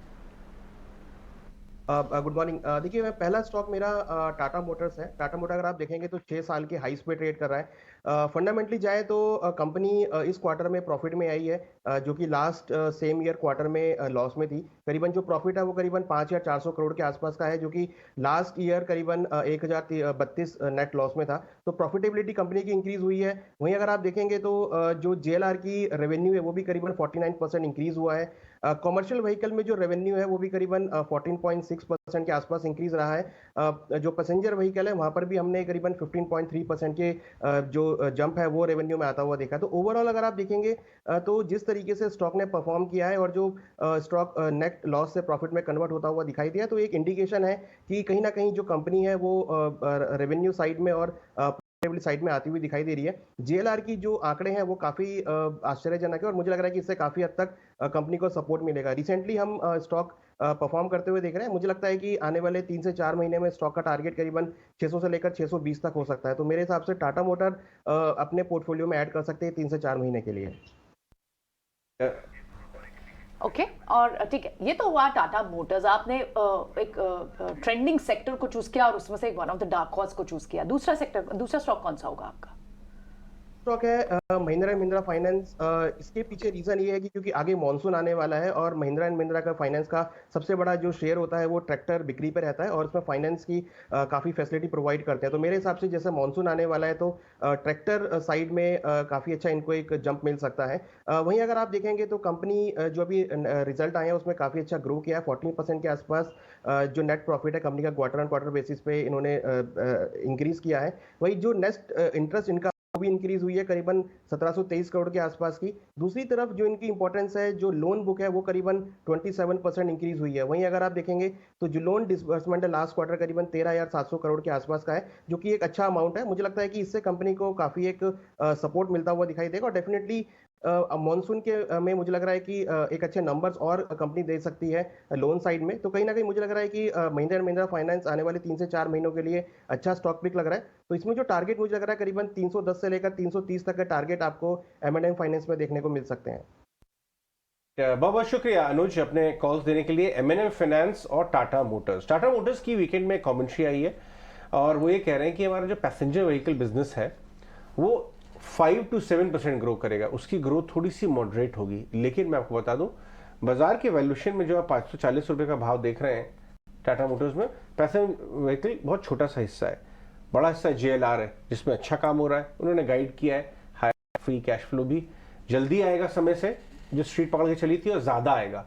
इसीलिए आप देख रहे हैं second leg of up move Tata Motors में शुरू हो गया। ये जो थोड़ी सी डिसअपॉइंटिंग न्यूज़ है वो छोटी है, लेकिन बड़ा जो क्वांटम है वो बड़ी न्यूज़ है। JLR का जो बिग एलिफेंट था उसके इनफैक्ट इस हफ्ते बताना जरूरी है अपने व्यूअर्स को कि जो बहुत सारे इवेंट्स हैं जिसमें RBI का मीट है, उसमें 2 बातें ये भी है कि टाटा मोटर्स की एक एनालिस्ट डे है। रेक्टर साहब दूसरी प्लेट चलाइए, उसमें टाटा मोटर्स की मैनेजमेंट कमेंट्री आएगी, उस पर नजर बना के रखिए। 7 तारीख को टाटा मोटर्स का इन्वेस्टर डे है। इसके अलावा इनकी AGM भी है। अगर आप दूसरी प्लेट चलाएं, टाटा मोटर्स की AGM भी है जहां पे वो शेयर होल्डर्स को आगे का रोड मैप बताएंगे। तो कमेंट्री काफी टाटा मोटर्स की आना इस हफ्ते आएगी, तो इस पे आप नजर बना के रखें। शिवांगी शारदा भी हमारे साथ जुड़ रही हैं अपनी टेक्निकल पिक्स और स्ट्रेटजीज शेयर करने के लिए। गुड मॉर्निंग शिवांगी, शुक्रिया बात करने के लिए। बताइए बाजार पे क्या व्यू बन रहा है और अपनी टॉप ट्रेडिंग भी शेयर करें। 105 पॉइंट SGX निफ्टी ऑलरेडी दिखा रहा है, तो तेजी के साथ हम खुलेंगे, क्या करें? जी बिल्कुल, good morning, thank you for having me. हमने देखा है कि निफ्टी में जो है ग्लोबल मार्केट के चलते एक काफी स्ट्रॉन्ग ओपनिंग होगा और 3 दिन से लगातार हम देख रहे हैं सपोर्ट जो है वो काफी स्ट्रांगली जो है होल्ड कर रहा है। तो यहाँ पे बिल्कुल कोई भी डिक्लाइंस आए उसमें खरीदारी के मौके ढूंढे। ऊपर हम 18 जो है 750 तक के लेवल्स जो है वो बनते हुए दिखेंगे। सपोर्ट के तौर पे 18442 एक इम्पॉर्टेंट लेवल जो है वो मार्क इम्पॉर्टेंट वर्क करेगा। हम दूसरी ओर अगर हम बैंक निफ्टी की बात करें तो यहाँ पे भी काफी जो बैंकिंग स्टॉक्स है वो काफी अच्छी तरह से होल्ड कर रहे हैं। हैवी वेट्स जो है वो सपोर्ट जोन्स पे होल्ड कर रहे हैं और जो साइडलाइन बैंकिंग काउंटर्स है वो भी काफी एक स्ट्रॉन्ग सेटअप दिखा रहे हैं। तो ओवरऑल जो है काफी स्ट्रॉन्ग यहाँ पे बाइंग देखने को मिलेगा और यहाँ पे भी कोई भी डिक्लाइंस में खरीदारी की सलाह रहेगी। ऊपर जो है 44,500 तक के लेवल्स बनते हुए दिखेंगे। सपोर्ट के तौर पे 43,750 के एक लेवल को ध्यान रखें। ओके शिवांगी, आप स्टॉक्स कौन से आज फोकस रेडार पर रख रहे हैं ये भी बताइए, स्टॉक आइडियाज। जी बिल्कुल, स्टॉक्स मेरे रडार पे आज पहला स्टॉक है डीएलएफ। हम देख रहे हैं कि पूरे इस सेक्टर में ही काफ़ी अच्छा शानदार मूव देखने को मिल रहा है। डीएलएफ जिस तरह से शानदार रूप से पिछले 10 हफ्तों से कंटिन्यूअसली हायर लोज़ बनाते जा रहा है, तो एक बेस फॉर्मेशन काफ़ी स्ट्रांगली हो रहा है। एक काफ़ी लंबे कंसोलिडेशन के बाद भी निकला है डेली फ्रेम में। तो यहाँ पे जो है खरीदारी की सलाह है 510 के लक्ष्य के लिए 480 के एक स्टॉप लॉस के साथ। दूसरा काउंटर मेरा रहेगा डिफेंस स्पेस में से, यहाँ पे भी हमने काफ़ी एक्शन देखा है और एक आउट परफॉर्मर है HAL, तो यहाँ पे मेरी नज़र इसमें है। एक अपवर्ड स्लोपिंग चैनल में भी कामकाज कर रहा है। लास्ट वीक हमने देखा काफ़ी शानदार वॉल्यूम्स के बाद जो है बाइंग देखने को मिली है और यहाँ पे खरीदारी की सलाह है। 3300 तक के लक्ष्य जो है वो बनते हुए दिखेंगे 3100 के स्टॉप के साथ। ओके तो रियल एस्टेट और डिफेंस से जुड़े काउंटर्स हैं जो कि शिवांगी के फोकस रेडार पर खरीदारी की कॉल्स डीएलएफ और HL में। एक्शन स्टॉक्स हमारे साथ पूजा लेकर जुड़ी है। पूजा बताइए कौन से एक्शन स्टॉक्स आज के? जी आज पेटीएम का स्टॉक फोकस में रहेगा। यहाँ पर अप्रैल मई में औसत मासिक लेन देन की अगर बात करें तो यूजर्स में 24% की बढ़त हुई है। कंपनी के वॉल्यूम्स में मर्चेंट पेमेंट वॉल्यूम्स में करीब 35% की बढ़त कंपनी ने दर्ज की है। इसके अलावा मिंडा कॉप और प्रिकॉल पर भी नजर रखें। मिंडा कॉप से जुड़ी खबर आ रही है कि इक्विटी और कर्ज के जरिए 600 करोड़ कंपनी जुटाएगी और प्रिकॉल के शेयर अधिग्रहण पर कंपनी का कहना है कि इसके लिए सीसीआई के मंजूरी की ज़रूरत नहीं है। इसके चलते आज प्रिकॉल भी फोकस में रहेगा क्योंकि यहाँ पर मैनेजमेंट ने खुद ET नाउ से बात की थी और उनका कहना था कि हॉस्टाइल टेक ओवर नहीं होने देंगे। हम आपको बता दें कि 2 जून को प्रमोटर ने 1.3% हिस्सेदारी खरीदी थी और 2023 में प्रमोटर्स के पास 36.5% हिस्सेदारी थी। तो आज ये जो तमाम अपडेट आ रहे हैं इन दोनों कंपनियों पर नजर रखिए। स्पेशलिटी रेस्टोरेंट्स भी फोकस में रहेगा। प्रमोटर अंजन चैटर्जी ने कंपनी के करीब 5 लाख शेयर्स बेच दिए हैं। करीब 1% हिस्सेदारी है ये और 226 रुपये प्रति शेयर के भाव पर ये ट्रांजैक्शन हुआ है। आखिर में मदरसन सुमी और भारत फोर्ज जैसे स्टॉक पर भी नजर रखिए। यहाँ पर मई महीने के क्लास 8 ट्रक और ऑर्डर्स के आंकड़े आए हैं जो कि अनुमान से बेहतर हैं। सालाना आधार पर हालांकि 2% की गिरावट देखने को मिली है। मंथ ऑन मंथ 9% की बढ़त है, लेकिन ओवरऑल जो नंबर्स हैं वो अनुमान से बेहतर देखने को मिल रहे हैं। तो आज ये कंपनियां फोकस में रहेंगी। Alright, thanks for that. ये भारत फोर्ज करना डिस्कस करना जरूरी है। अभी अभी जो डेटा आया है क्लास 8 एक्शन ट्रक्स का, Bharat forge, RK forge, MM forging, इन तीनों स्टॉक्स को लेके आए साहब 3 महीने का ग्राफ, और ये हम डिस्कस करेंगे शिवांगी से। शिवांगी, भारत फोर्ज में एक करेक्टिव फेज आया और धीरे धीरे भारत फोर्ज वापस आता जा रहा है, लेकिन पोर्टफोलियो स्टॉक्स की तरह देखें तो RK और MM ने बुरा नहीं किया है। चार्ट्स के हिसाब से आपको इन तीनों में मजबूत कौन सा नजर आता है? जी बिल्कुल, भारत फोर्ज की अगर हम बात करें तो वीकली सेटअप में इसने एक अपने सपोर्ट को लेते हुए आगे बढ़ रहा है। तो यहाँ पे बिल्कुल जो है सपोर्ट बनते हुए दिख रहा है, पर यहाँ पे मेरा मानना है कि एक इम्पॉर्टेंट लेवल है करीबन 750 का, सॉरी 808 का, तो वो अगर स्टॉक निकालता है तो वहां पे अब खरीदारी की सलाह रहेगी। तो ये लेवल्स के लिए वेट एंड वॉच करें इस स्पेस में। ओके, एक बार भारत फोर्ज की तो बात हुई, पेटीएम की भी बात करते हैं। इनका बिजनेस अपडेट अच्छा आया है और इनफैक्ट इनका अप्रैल और मई मंथ के लिए जो है इनके वॉल्यूम्स भी थोड़े से बड़े हैं। क्या और पेटीएम चल भी रहा है, न्यू एज स्टॉक सारे चल रहे हैं, जोमेटो चल रहा है, खैर वो एक डिफरेंट रीजन से चल रहा है, पर जोमेटो हो, पेटीएम हो, इन सब में अच्छी मूव बनी हुई है। क्या पेटीएम पर आज इस एक्शन, इस न्यूज से भी फॉलो बाइंग आ सकती है? मितेश। एब्सोल्युटली, मैंने पहले भी बताया कि जो अभी सिस्टम ऑफ मेथड सेंस कर रहे हैं वो यही प्लेटफॉर्म कंपनियां, जोमेटो के ऊपर भी हमारे बहुत एग्रेसिव टारगेट है। Same is the case with Paytm, बहुत ही स्ट्रॉन्ग वीकली सेटअप है। निचले स्तरों से अराउंड 697.20 के बीच जो एक्यूमुलेशन हुआ है वो डेफिनेटली यही दर्शाता है कि अब तक जो एक नेगेटिव बायस था ये स्टॉक के ऊपर वो खत्म हो गया है और गोइंग फॉरवर्ड स्टॉक जो है बाय और डिप्स की स्ट्रेटजी में फॉल हो रहा है। तो हमारे हिसाब से डेफिनेटली करंट लेवल के ऊपर बाय करना चाहिए और होल्ड भी करना चाहिए। हमारे बहुत ही एग्रेसिव टारगेट अगले 6 से 9 महीने के लिए we are looking at the stock close to 950 to 1000 rupees, और हमें लग रहा है कि बहुत ही बड़ी तेजी पेटीएम में आने वाली है। ओके, तो चलिए राय पेटीएम पर इस वक्त। तो न्यू एज टेक्नोलॉजीज में हमने देखा था जोमेटो के चार्ट्स भी फ्राइडे काफी मजबूती दिखा रहे थे। एक्शन कंस्ट्रक्शन, इस स्टॉक पर कुछ आपकी राय जानना चाहेंगे। पिछले पूरे हफ्ते में करीब 10% चल गया ये स्टॉक। कंपनी के नतीजे लास्ट वीक ही आए थे, काफी दमदार सेट ऑफ नंबर्स। यहाँ पर अगर देखेंगे कंस्ट्रक्शन सेगमेंट में लगातार कंटिन्यूअस ग्रोथ नजर आ रही है। इस वक्त भी अगर आप देखें अच्छी मजबूती के साथ ट्रेड करता हुआ। एक्शन कंस्ट्रक्शंस पर एक बार राय दीजिए।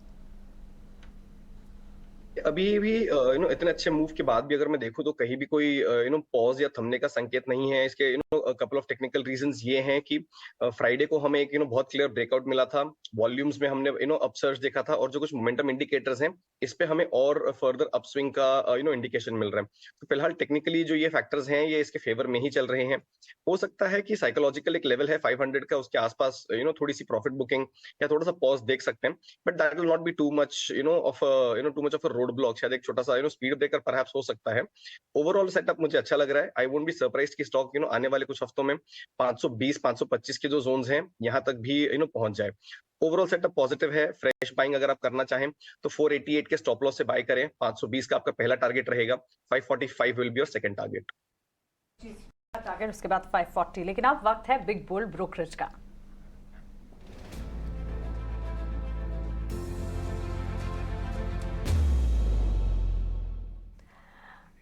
बैंक्स एंड फाइनेंशियल्स पर लगातार नजर तो है ही, और एयू स्मॉल फाइनेंस बैंक पर आज बिग बोल्ड ब्रोकरेज लेकर वामाक्षी हमारे साथ जुड़ गई हैं। वामाक्षी, बताइए एयू स्मॉल फाइनेंस बैंक पर क्या रिपोर्ट आई है? जी बिल्कुल, आज का बिग बोल्ड ब्रोकरेज है एयू स्मॉल फाइनेंस बैंक के ऊपर। सिटी की तरफ से रिपोर्ट आ रही है और इनफैक्ट सिटी ने अपनी राय को डाउनग्रेड किया है। खरीदारी की राय से न्यूट्रल की राय दी है, मगर अपना टारगेट प्राइस उन्होंने बरकरार रखा है 765 प्रति शेयर पर। अगर हम देखें तो ये दूसरा ऐसा डाउनग्रेड आ रहा है पिछले 15 दिनों में। हमने पहले देखा था मोतीलाल ओसवाल ने भी अपनी राय को डाउनग्रेड किया था, मगर आइए देखते हैं सिटी का क्या कहना है। ओवरऑल NII ग्रोथ एस्टिमेट की जा रही है 22% पर। यील्ड इंप्रूवमेंट हालांकि मीनिंगफुल नहीं नजर आ सकती है। ओवरऑल क्रेडिट कॉस्ट नॉर्मलाइज हो रहे हैं और ओवरहेड कॉस्ट शायद एलिवेट रहते हैं इन्वेस्टमेंट्स और हायर बिजनेस वॉल्यूम्स के चलते। ओवरऑल अगर हम देखें पॉजिटिव फैक्टर्स तो ज़रूर हैं, मगर इन्होंने हायर वैल्यूएशंस के चलते अपनी राय को डाउनग्रेड किया है। इनफैक्ट खरीदारी की राय से न्यूट्रल की राय दी है और अपना टारगेट प्राइस बरकरार रखा है 765 प्रति शेयर पर। Okay, AU small finance bank, इस पर सिटी की पॉजिटिव रिपोर्ट और इस पर आप नज़र ज़रूर रखें। शुक्रिया वामाक्षी। हालांकि एक दो कंसर्न जरूर उन्होंने कहा है कि थोड़े से उन्हें वैल्यूएशन महंगे लग रहे हैं और न्यूट्रल की राय इनफैक्ट 765 तक का टारगेट दिया है एयू स्मॉल फाइनेंस बैंक, जो अच्छी खासी मूव भी दिखा चुका है। इस स्टॉक पर एक राय ले लेते हैं। मितेश, बताएं आपका सिस्टम मेथड के हिसाब से एयू स्मॉल फाइनेंस बैंक पर क्या व्यू बनता है, क्योंकि ये एक स्टॉक है जो FIs के रडार पर भी होता है, HNI इन्वेस्टर्स के पास है। ये अभी फिलहाल इस रिपोर्ट से जिस तरह की बात की जा रही है कि थोड़े वैल्यूएशन महंगे लग रहे हैं, आप क्या देख रहे हैं चार्ट्स पर स्टॉक को लेकर? नहीं, AU small finance bank already by side information stock को सिस्टम ने रिकमेंड किया है 28 अप्रैल 2022-23 को, जब भाव था 663.85 और उसके बाद लगातार हायर टॉप हायर बॉटम्स है। स्टॉक अपने ऑल टाइम हाई के ऊपर चल रहा है। लास्ट वीक में थोड़ा म्यूटेड था, लेकिन we are of the view के going forward buy on dips की एक रणनीति के साथ ही ये स्टॉक्स में जाना चाहिए, क्योंकि वो मोमेंटम बहुत ही स्ट्रॉन्ग है और we are of the view के अगले 6 से 9 महीने में स्टॉक जो है 850 से 900 के लेवल्स भी ऊपर में दिखा सकता है। तो डेफिनेटली करंट लेवल के ऊपर बाय करना चाहिए। फॉर अ सेफर साइड आपका स्टॉप लॉस होना चाहिए 710 का, पहला टारगेट 850, दूसरा 900। होल्डिंग पीरियड जो है वो 3 से 6 महीने का। वेस्टलाइफ डेवलपर्स के स्टॉक को लेके आइए, ये बताना जरूरी है कि ये जो है मैकडॉनल्ड्स, जो आप जाते हैं जो बर्गर और पिज़्ज़ा वगैरह खाने के लिए, उनमें से बड़ी कंपनी है वेस्टलाइफ डेवलपर्स का। फ्राइडे को स्टॉक प्राइस करीब 8-9% तेज में था। शिवांगी, ये देखिए वेस्टलाइफ जो है लगभग 6 मंथ के हाईएस्ट लेवल पे आ गया है 800 रुपये के आसपास। वेस्टलाइफ फूड वर्ल्ड, अब इसका नाम वेस्टलाइफ डेवलपर्स नहीं है, फूड वर्ल्ड। और मैनेजमेंट ने बहुत सॉलिड कमेंट्री दी है, कहा है कि मार्जिन एक्सपेंशन हो सकता है यहाँ से, क्योंकि रॉ मटेरियल के प्राइस नीचे आ रहे हैं। स्टॉक में तेजी इसलिए भी है कि रिजल्ट बहुत तगड़ा था। लेकिन चार्ट से बताइए, आप शायद पिज़्ज़ा बर्गर और ये सब तो खाते नहीं है क्योंकि आप फिटनेस फ्रीक हैं, लेकिन स्टॉक अच्छा कर रहा है। चार्ट पे बताइए कैसा दिखता है? जी बिल्कुल, चार्ट के हिसाब से अगर हम देखें तो यहाँ पे एक वीकली सेटअप काफी पॉजिटिव लग रहा है। In fact month on month basis में ये अपने रेजिस्टेंस को सरपास किया है 815 के आसपास का। तो काफी सेटअप तो काफी स्ट्रॉन्ग लग रहा है और यहाँ पे जो अपसाइड है वो हम 870 तक के लिए एक्सपेक्ट कर सकते हैं, 820 के एक सपोर्ट को ध्यान रखते हुए।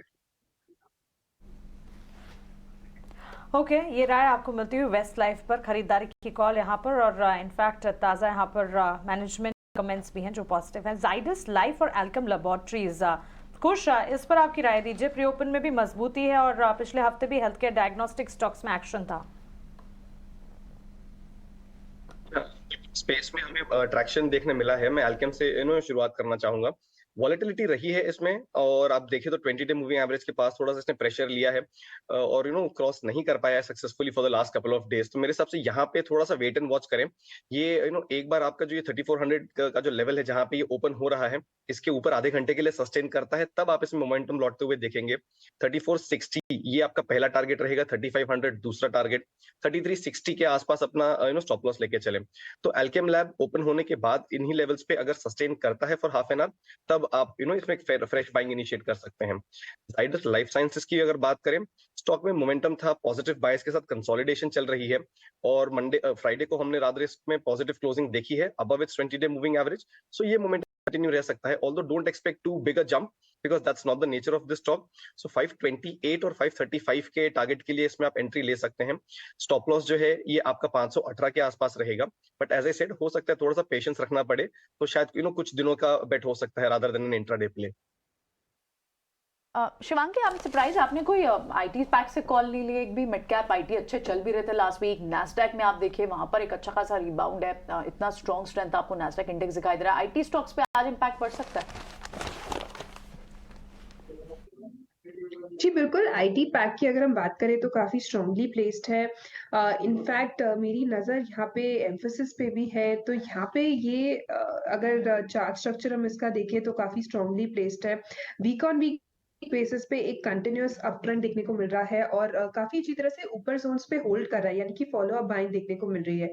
तो ये एक अच्छी बात है। वॉल्यूम्स के साथ, ओपन इंटरेस्ट के साथ यहाँ पे बढ़त देखने को मिली। 21 तक के लिए हम एक्सपेक्ट कर सकते हैं 1985 के एक सपोर्ट के साथ।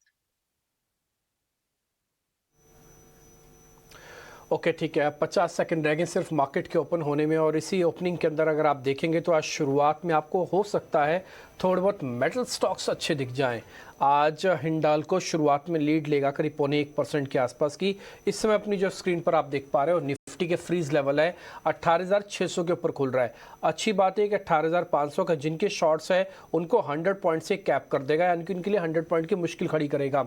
सेंसेक्स में 62,700, एक बार बैंक निफ्टी भी लेके आएंगे तो वो भी आपको 44,000 के ऊपर खुल रहा है, यानी कि जिनका 44,100 के आसपास का शॉर्ट है वो भी वापस आज मार्केट के अंदर ट्रैप हो सकते हैं। अब आते हैं कि आज शेयर्स में कहां पे आपको दम दिखेगा और एडवांस डिक्लाइन क्या कह रही है। एडवांस डिक्लाइन के हिसाब से कम 1200 का नंबर आपके पास आता दिखेगा, ये आप देख पा रहे हैं 44,103। अब 8 सेकंड बाद आपको मार्केट के एक्चुअल ट्रेड देखने को मिलेगा। आज टी, पावर और मेटल्स, इन तीनों का शायद दबदबा आपको दिखेगा। शुरुआत में यही सभी शेयर्स थोड़े एक्टिव हैं और अडानी ग्रुप के शेयर्स भी। 1450 शेयर मिले हैं, तो मेरा अनुमान था 1300 शेयर मिलेंगे, बट 1450 शेयर मिले। और इस समय अगर आप निफ्टी का टोटल चेक कर रहे हैं तो 44 शेयर आउट ऑफ 50 वो हरे निशान में खुले हैं, उनका पहला टिक हरे निशान में आया है। 83 पॉइंट की बढ़त के साथ निफ्टी खुलता हुआ 18,600 के ऊपर है, और मात्र 250 शेयर ही ऐसे हैं जो गिरावट के अंदर है। एडवांस डिक्लाइन काफी अच्छी ओपनिंग मिली आज, और बैंक निफ्टी अब थोड़ा लीड करते हुए 220 अंकों की बढ़त इसमें देखने को मिल रही है। फटाफट से चेक कर लेते हैं कौन कौन से शेयर ऐसे हैं जो आज शुरुआती बढ़त दिखा रहे हैं। हिंडाल्को का मैंने जिक्र किया था, करीब वो 1.5% ऊपर है। विप्रो आईटी में से करीब 0.1% ऊपर। ICICI bank 0.1%। हीरो मोटोकॉर्प हमने सुबह आपको ये बताया था कि ये शेयर आज चल सकता है। हीरो मोटोकॉर्प के अंदर आज करीब आपको 26-27 रुपए का एक गैप मिला, करीब 0.1% ये भी है। एचसीएल टेक और एमएनएम भी आधे से 0.1% ऊपर है। तो शुरुआती अगर आप देख रहे हैं तो उसमें कुछ हद तक ऑटो के नंबर आपको दिख रहे होंगे, मेटल्स दिख रहा है और थोड़ा आईटी के अंदर दिख रहा है। एक हैरान करने वाला शेयर भी सामने निकल के आया है, आज ये नोटिसेबल होगा, वो है डॉक्टर रेड्डीज। ये करीब आधे से 0.1% ऊपर खुल रहा है, इसको आप जरूर अब वॉच कीजिएगा। आ जाते हैं कमजोर शेयर कितने। अभी निफ्टी के 50 में से करीब 47 शेयर, और मैं बोलूँगा 46 से 47 शेयर बकायदा हरे निशान में ही चल रहे हैं, और अब बढ़त आपको 100 पॉइंट की निफ्टी पे लगती हुई दिख रही है।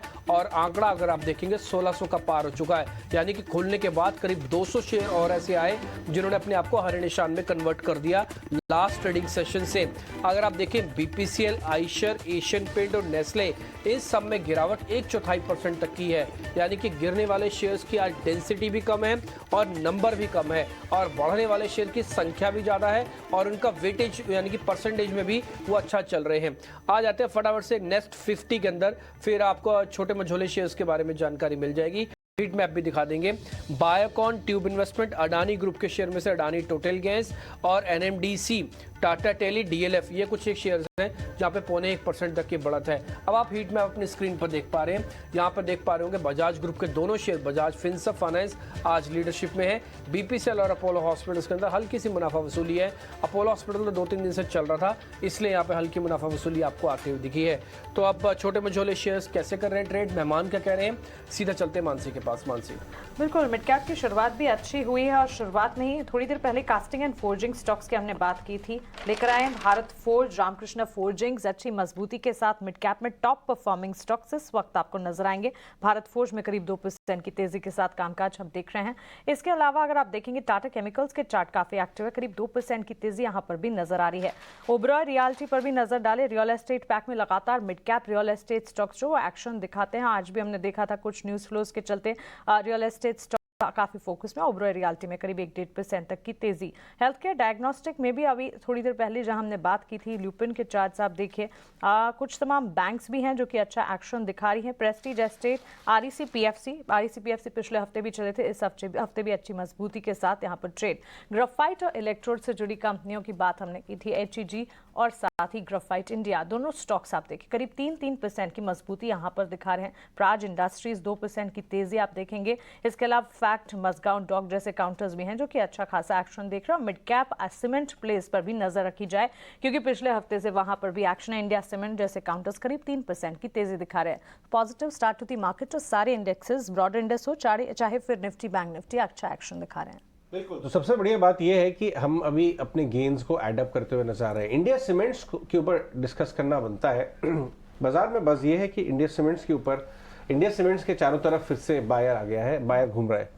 आपको पता है कि ये स्टॉक एक बायआउट कैंडिडेट की तरह भी देखा जाता है, वैरायटी और रीजंस, कई रीजंस की वजह से, लेकिन 220 का भाव है और ये कंपनी होल्ड करती है चेन्नई सुपर किंग्स में बड़ा हिस्सा। चेन्नई सुपर किंग्स का वैल्यूएशन बढ़ता ही जा रहा है। जरा देखिए जरा इस भाव को, ऊपर में 290 का भाव हाई लगा चुका है, अभी 220 पे। अविनाश, इस भाव से चेन्नई सुपर किंग एंगल और सीमेंट का जो इनका इंडिविजुअल बिजनेस है, दोनों मिला के क्या वैल्यू दिखती 220 पे आपको अविनाश, इंडिया सीमेंट्स? हाँ, इनफैक्ट अजय देखिए आपने सही कहा कि चेन्नई सुपर किंग्स का जो वैल्यूएशन है वो बहुत ही तेजी से बढ़ रहा है इस आईपीएल के जीत के बाद। और सबसे बड़ी बात सीमेंट मार्केट की भी अगर हम बात करें तो साउथ मार्केट में भी हमको लग रहा है कि प्राइसेस अभी स्लोली रिकवर कर रहे हैं। इनफैक्ट अप्रैल के बाद करीबन 40-50 रुपए पर bag cement price pan India increase हो चुका है, तो इसका भी फायदा इंडिया सीमेंट्स को मिलेगा। पिछला क्वार्टर इनके लिए अच्छा नहीं था, लेकिन अगर FY24 की बात करें तो volume growth as well as price increase अगर सीमेंट के लिए मिला तो इंडिया सीमेंट्स की साउथ में काफी बड़ी कैपेसिटी है और ओवरऑल हमको लग रहा है कि जिस प्रकार का इंफ्रास्ट्रक्चर स्पेंड और पुश गवर्नमेंट कर रही है तो इसका फायदा कंपनी को जरूर मिलेगा। मेरे ख्याल से जो सीएसकी के वैल्यूएशन है वो मेरे ख्याल से अभी भी मार्केट्स थोड़ा बहुत समय लेगा इसको फैक्टर इन करने के लिए। बट एक बात तो क्लियर है कि कहीं ना कहीं ये भी रिपोर्ट्स आ रहे हैं कि शायद सीएसके में कोई नए इन्वेस्टर्स आ सकते हैं, थोड़ी सी वैल्यू अनलॉकिंग हो सकती है, तो उस पॉइंट ऑफ व्यू से भी बेनिफिट कंपनी को मिलना चाहिए। तो नेट आई थिंक डेफिनेटली एक अच्छा वर्दी कैंडिडेट है इंडिया सीमेंट्स, बट लंबी अवधि के नजरिए से ही इन्वेस्टर्स को इसको देखना चाहिए। ऑटो स्टॉक्स के बारे में बात कर लेते हैं, क्योंकि अगर आप इस समय इंडेक्स गेनर्स देखेंगे तो आपको कई ऑटो स्टॉक्स, मैंने आपको सुबह ही बताया था, ऑटो में लीडरशिप है। M&M इस समय टॉप गेनर है सेंसेक्स का, टाटा मोटर्स भी हरे निशान में है और बाजार को ये लग रहा है कि कई सालों के बाद ये जो लीडरशिप है ये जल्दी में जाने वाली नहीं है। हीरो मोटो को लेके आए डाक्टर साहब, सुबह हमने हीरो मोटो आपको एक्सटेंसिवली डिस्कस किया था, अभी का चार्ट दिखाइए हीरो मोटो का, वो भी हरे निशान में ऊपर की तरफ जा रहा है। M&M के एक बार प्रशांत नहीं है हमारे साथ, मितेश है। मितेश, M&M पे बताइए क्या स्ट्रैटेजी होनी चाहिए? उसमें सेकंड राउंड शुरू हुआ है अभी, पहले 1400 पे टॉप किया था, फिर 1200 तक आया, अब धीरे धीरे 10-15 रुपए आपको रोज देता है लगभग। किस लेवल्स पे गुड एंट्री पॉइंट लेनी चाहिए M&M में, और अगर होल्ड करें तो स्टॉप लॉस कहाँ हो? श्योर, देखिए 3 वीकों के कंसोलिडेशन के बाद लास्ट वीक में एक बहुत ही तगड़ी मूव आई है एम&एम में। अगले 3 वीकों में अगर आपने देखा होता तो 1290 से 1300 का जो लेवल्स था ऊपर में वो क्रॉस नहीं करता था स्टॉक। सडनली लास्ट वीक में बहुत ही स्ट्रॉन्ग तेजी आई और हमने गैप अप ओपनिंग देखा और गैप अप क्लोजिंग भी देखा। I am talking about weekly chart. ठीक है, कुछ और फार्मा स्टॉक्स की भी बात करते हैं। बायोकॉन पे लगभग 1.5-2% का इम्पैक्ट था लास्ट फ्राइडे को, क्योंकि उनके कंपटीशन जो ड्रग लॉन्च किया था डिस्काउंट, लेकिन आज वो लगता है नुकसान बाजार ने डाइजेस्ट कर लिया। इनफैक्ट आपको बात याद होगा, मैं तो ओपनिंग शो चला गया था, मैंने उसी समय बताया था कि बायोकॉन का जो लो था ना 220 का था उस दिन का, और वो लो फर्स्ट आवर और ट्रेड में बन गया था। वहां से ही रिकवर शुरू, तो ऑफ लोज पहले बंद हुआ और लोग बीटीएसटी लेके गए, तो अभी भी तो बहुत ज्यादा, हालांकि 100 मिलियन का उन्होंने नुमा में बोला था इम्पैक्ट आया, बट लग नहीं रहा है, ज्यादा नहीं है, बाजार को लगा नहीं इस बार पे। ठीक है, कुछ और स्टॉक्स भी देखते हैं। बिरला कॉर्प में अच्छी खासी मूव लगातार बनी हुई है, बिरला सॉफ्ट में इनफैक्ट, लेकिन अब जो स्टॉक्स सामने आ रहे हैं जिनमें प्राइस गेन मूवमेंट अच्छा है, टाटा केमिकल पे भी अच्छा मूवमेंट आज दिख रहा है। क्या टाटा केमिकल्स पर शिवांगी राय होगी बाय करने की? जी बिल्कुल। इनफैक्ट ये पूरे स्पेस में हमने देखा है कि ये काफ़ी अच्छा जो है अट्रैक्शन है, और स्पेसिफिकली अगर हम स्टॉक की बात करें तो अपने 5-6 दिनों के कंसोलिडेशन के बाद स्टॉक निकला है, तो बिल्कुल यहाँ पे एक पॉजिटिव अपटिक देखने को मिलेगा। और यहाँ पे जो हम नेक्स्ट लेवल्स जो है वो देखने के लिए है, तो वो है 1030 के अराउंड और 970 के एक सपोर्ट को ध्यान रखते हुए काफी पॉजिटिव भी है, क्योंकि अपने एक की एक्सपोनेंशियल मूविंग एवरेज के ऊपर जाके स्टॉक टिक रहा है। अब लास्ट वीक आईएफएल में एक ब्रेकआउट आया है, आपको याद होगा कि मैंने आईएफएल पे आपको एक स्टोरी ब्रेक की थी लास्ट वीक, उसकी अनाउंसमेंट एक्सपेक्टेड है आज कल इस हफ्ते में, पकड़ लीजिए आप। आईएफएल फाइनेंस एक नियो बैंक लॉन्च कर रहा है एमएसएमईज के लिए, वो हाई ग्रोथ जोन है। इसका 3 महीने का भाव देखें तो ये 500 के आसपास टॉप हुआ था स्टॉक और गिर गया था, 420 तक गया ऑलमोस्ट। वहां से इसके अंदर एक रिबाउंड आना शुरू हुआ है और व्यू ये आ रहा है कि शायद इसमें एक बड़ा सेलर था, वो अब चला गया है, वो फ्लोज इसके पॉजिटिव। कुछ जरा आईएफएल फाइनेंस में पॉसिबल ट्रेड हमारे लिए बताइए, किस लेवल पे घुसा जाए, टारगेट क्या बन सकता है, चार्ट क्या कहते हैं? देखिए ओवरऑल सेटअप पॉजिटिव है। फ्राइडे का जो मूव था उसमें वॉल्यूम में हमने बहुत मैसिव देखा है, मोमेंटम इंडिकेटर्स भी पॉजिटिव हैं, बट जैसा कि आपने बताया 490 टू 500 के जो जोन्स हैं यहाँ पे हमने थोड़ा सा रेजिस्टेंस देखा है, तो हो सकता है कि इन लेवल्स के आसपास आके जरा सी प्रॉफिट बुकिंग देखने मिले, but even that is a good 3 to 5% away. तो मेरे हिसाब से यहाँ पे ट्रेडिंग के लिहाज से बिल्कुल एक पोजीशन ली जा सकती है, आप फ्रेश एंट्री लें। 490 और 500 के जो लेवल्स हैं इन्हीं को अपना फर्स्ट और सेकंड टारगेट बना के चलें। आज के दिन के जो लोज बने हैं 475 के करीब, इसके आसपास अपना स्टॉप लॉस लेके चलें, तो अच्छे मूव के बाद अभी भी मैं देखूं तो रिस्क रिवॉर्ड रेशियो मुझे जरा फेवरेबल लग रहा है very near term short term trade के लिए। तो इसमें एक फ्रेश पोजीशन लेके चल सकते हैं। 495 स्टॉप लॉस, 475 स्टॉप लॉस, 419 500 आपके टारगेट्स रहेंगे।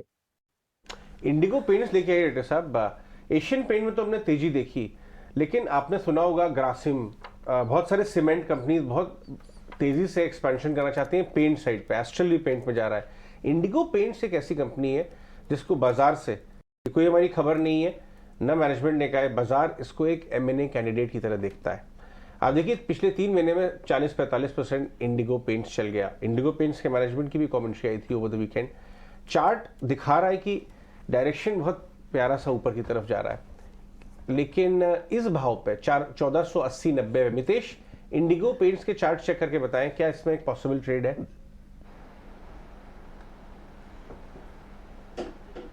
इंडिगो पेंट्स की बात है, डेफिनेटली यहाँ पे एक स्ट्रॉन्ग सेलिंग के बाद एक बहुत ही बड़ा अपमूव आया है from the level of 1000 point levels, और पिछले 4 या 5 दिनों से स्टॉक जो है वो म्यूटेड है। We are of the view कि वीकली चार्ट का अगर मैं सेटअप देखूं तो एग्जैक्टली ये अपने इमीडिएट रेजिस्टेंस के ऊपर ट्रेड कर रहा है, अराउंड 1400-1500 के लेवल्स के ऊपर।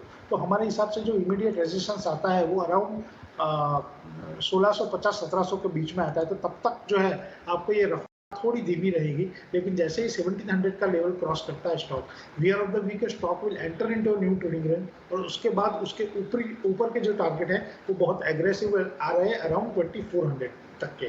तो वेट एंड वॉच, जैसे ही 1650-1700 का रेजिस्टेंस क्रॉस होता है उसके बाद डेफिनेटली ये स्टॉक पे एंट्री लेनी चाहिए। तब तक इसलिए लेनी नहीं चाहिए क्योंकि कंपैरेटिवली जो अपॉर्चुनिटी कॉस्ट हम लोग कैलकुलेट करते हैं कि यहाँ से अगर मैं इंडिगो पेंट्स को 1 से 3 महीने तक रखूँ और कंपैरेटिवली दूसरे स्टॉक को रखूँ तो कहाँ ज़्यादा मुनाफा होगा। तो अभी थोड़ा कंसोलिडेशन और एक range bound move Indigo paints में हो सकता है कंपेयर टू अदर स्टॉक्स, इसलिए हम लोग कर रहे हैं कि अभी अवॉइड कीजिए। 1600-1700 के बाद एक स्ट्रॉन्ग रफ्तार स्टॉक जो है वो पकड़ेगा और इमीडिएटली आपको 2400 रुपीज के टारगेट दिखाएगा। तो as of now advisable.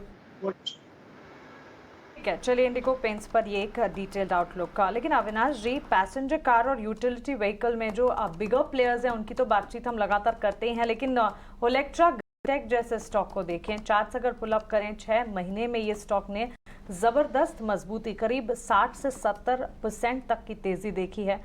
In fact पिछले 3 महीनों में 2x रिटर्न्स यहाँ पर नज़र आ रहे हैं। ताज़ा खबरें ये भी हैं, इलेक्ट्रिक बस के लिए लगातार कंपनियों को ऑर्डर्स भी मिलते हैं। क्योंकि हम लगातार ये बात करते हैं कि ब्रॉडर मार्केट्स जो हैं वो काफ़ी मौके दे रहे हैं, तो फिर passenger cars and utility vehicle जो कि एक अच्छा सेगमेंट है भी, इनमें ब्रॉडर मार्केट में पोर्टफोलियो किस तरह से घड़ा जाए? तो देखिए, बॉर्डर मार्केट में जो कंपनियां हैं जैसे कि ओलेक्ट्रा ग्रीनटेक का जो स्पेशलिटी नीश है वो इलेक्ट्रिक बसेस में है। काफ़ी स्टेट गवर्नमेंट्स अभी बजट आउटले इंक्रीज कर रहे हैं कि इलेक्ट्रिक बसेस को लॉन्च करें और इसका फ़ायदा कंपनी को डेफिनेटली भरपूर मिला है। ऑर्डर बुक भी काफ़ी अच्छी है और जिस प्रकार से अभी ईवी पे गवर्नमेंट्स का फोकस है, मुझे लग रहा है कि आने वाले 1.5-2 साल के लिए तो ये मोमेंटम जारी रहेगा जिसका बेनिफिट ओलेक्ट्रा ग्रीनटेक को मिलेगा।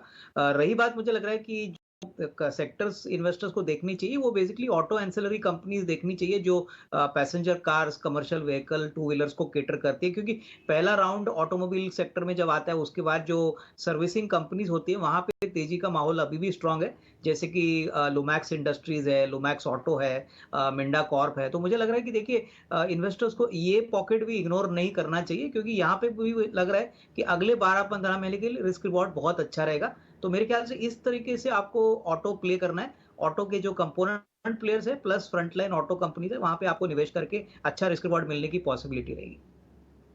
अगर आप देखें, हमारे एक्सपर्ट्स ने बाजार खुलने से पहले जो स्टॉक रिकमेंडेशंस दिए थे वो पॉजिटिवली रिएक्ट करे। शिवांगी ने HL, DLF जैसे काउंटर्स पर अपनी राय दी थी। अच्छे एक्शन के साथ ये ट्रेड्स इस वक्त नजर आ रहे हैं। मजबूती करीब 3% की दोनों स्टॉक्स में आप देख पाएंगे। प्रशांत भी जुड़ गए हमारे साथ। प्रशांत, बाजार खुलने के साथ साथ कौन से स्टॉक्स है इस वक्त आपके रेडार पर? जी मानसी, जो मैंने रेकमेंड किया था थर्सडे को भी और आज पे ऐड करने को कहा था Hindalco, it is doing very well. मुझे लग रहा है यहाँ पे बने रहना चाहिए। एंड आई थिंक और मुझे लग रहा है कि मिड कैप आईटी यहाँ पे बिरला सॉफ्ट मुझे अच्छा लग रहा है। थोड़ा 344 के आसपास स्टॉप लॉस रख के करीबन 365 तक के टारगेट ये दिखा सकता है। फोर्ब्स के चार्ट्स पे नजर डाल के बताएं, हमने ये मार्क किया था करीब 10 दिन पहले जब पोटा साहब ने इसकी गाइडेंस बढ़ाई थी। उसके बाद चल रहा है, आज भी ये 2.5% ऊपर है। 500 का लेवल आज क्रॉस हुआ है इसका काफ़ी समय के बाद। डॉक्टर साहब देखिए 25% चला एक महीने में, लेकिन 500 का लेवल जो आज इंपॉर्टेंट क्रॉस हुआ है, क्या लेवल्स देखने चाहिए? अगर लेके बैठे हैं तो स्टॉप लॉस कहाँ ट्रेल करें, और अगर थोड़ी पोजिशनल बेट लें कुछ 6 महीने तक, 3 महीने तक, तो क्या लेवल्स पॉसिबल हैं इसमें? बिल्कुल अजय, देखिए इसमें बहुत ही एक शानदार अपमूव देखने मिला है, वॉल्यूम बैक मूव है, तो ये काफी एनकरेजिंग है मेरे हिसाब से। यहाँ पे आप एज यू राइटली सेड कि पोजिशनल बेट लेके चलें, ये अच्छा खासा रिवॉर्ड आपको दे सकता है on the upside. I won't be surprise कि इसका जो नियर टर्म हाई हमने देखा था करीब 540-550 के आसपास, वो लेवल्स भी इसमें आते हुए दिखे। और ये जो मोमेंटम है जिस तरीके का हम यहाँ पे अपस्विंग बनते हुए देख रहे हैं, would also take the stock to 580 levels. So मेरे हिसाब से इन लेवल्स के लिए आप प्ले कर सकते हैं। एग्जिस्टिंग पोजीशन हो तो बिल्कुल राइड करें। अच्छा खासा अपमूव है पिछले 2 हफ्तों से, 2 से 3 हफ्तों में, तो प्रॉफिट बुकिंग की मंशा होगी। पार्टली बुक करके चल सकते हैं, बट मैं कहूंगा राइड करके चले तो भी it's not a bad idea. Trailing stop loss जो है आप 485 के जो जोन्स हैं जहां पे इसका एक सपोर्ट जोन बन रहा है, यहाँ पे लेके चले, that's a better way to play it. तो 485 का स्टॉप लॉस, 540 और 580 के जो लेवल्स हैं, इनके टारगेट्स के लिए इसको आप अभी भी प्ले कर सकते हैं। कुछ और mid cap small cap stocks की तरफ नजर डालें तो मान इंफ्रा का स्टॉक देखिए। प्रशांत, जरा इसके चार्ट चेक करके बताइए। आज 97 के तरफ आया है, काफी दिनों बाद इसके अंदर एक मूव देखने को मिल रहा है 3% ऊपर। का लंबा ग्राफ दिखाएं। थोड़ा साइलेंट बैठा था, धीरे धीरे चलना शुरू हुआ है लास्ट वीक, ये मोमेंटम पकड़ रहा है। अगर मैं स्टॉक को देखूं तो इसके लिए करीबन 100 का एक रेजिस्टेंस मेजर है और वो उसी की तरफ बढ़ रहा है। मुझे लग रहा है अभी थोड़ा सा फ्रेश पोजीशन के लिए वेट कीजिए, 100 के ऊपर क्लोज होने दीजिए, बट स्ट्रेंथ डेफिनेटली स्ट्रक्चर में है। तो आपके पास अगर पोजीशन हो तो 94 से ट्रेल करो।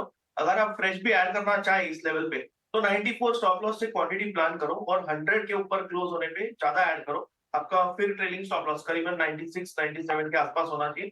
ओवरऑल अगर ये 100 के ऊपर क्लोज देके सस्टेन करे तो 110 12 तक के लेवल भी दिख सकते हैं। एक और स्मॉल कैप स्टॉक है बेस्ट एग्रो लाइफ। शुक्रवार को भी इसमें 8-9% की मूव थी और आज भी आप देखें 2-2.5% की तेजी है। इसमें ट्रिगर यही है कि इन्होंने 2 नए पेटेंट लॉन्च किए हैं डिफरेंट कैटेगरी में और स्ट्रीट एक्सपेक्ट कर रहे हैं कि Q1 Q2 रिजल्ट्स और इंप्रूव होंगे, इनके बेटा भी इंक्रीज होगा because of these 2 new products also. अभी भी इसमें 2-2.5% की मूव और 10% शुक्रवार की, यानी 12% की मूव ऑलरेडी शिवांगी स्टॉक में अब तक आ चुकी है। आप इसे कैसे चार्ट पे स्ट्रेंथ देख रहे हैं? क्या यहाँ से भी एंट्री पॉइंट लेना पॉसिबल है या फिर रिस्की हो गया? जी बिल्कुल, इसकी अगर हम बात करें तो यहाँ पे हमने काफ़ी अच्छा मूव देखा है।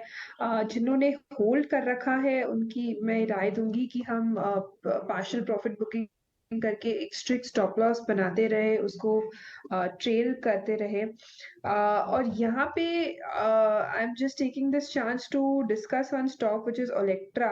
यहाँ पे मुझे ये काफ़ी स्ट्रॉन्ग लग रहा है, अपने जो पिछले रेजिस्टेंस को सरपास करके स्टॉक में फॉलो अप बाइंग भी देखने को मिल रही है। तो यहाँ पे जो है नजर डालने लायक है।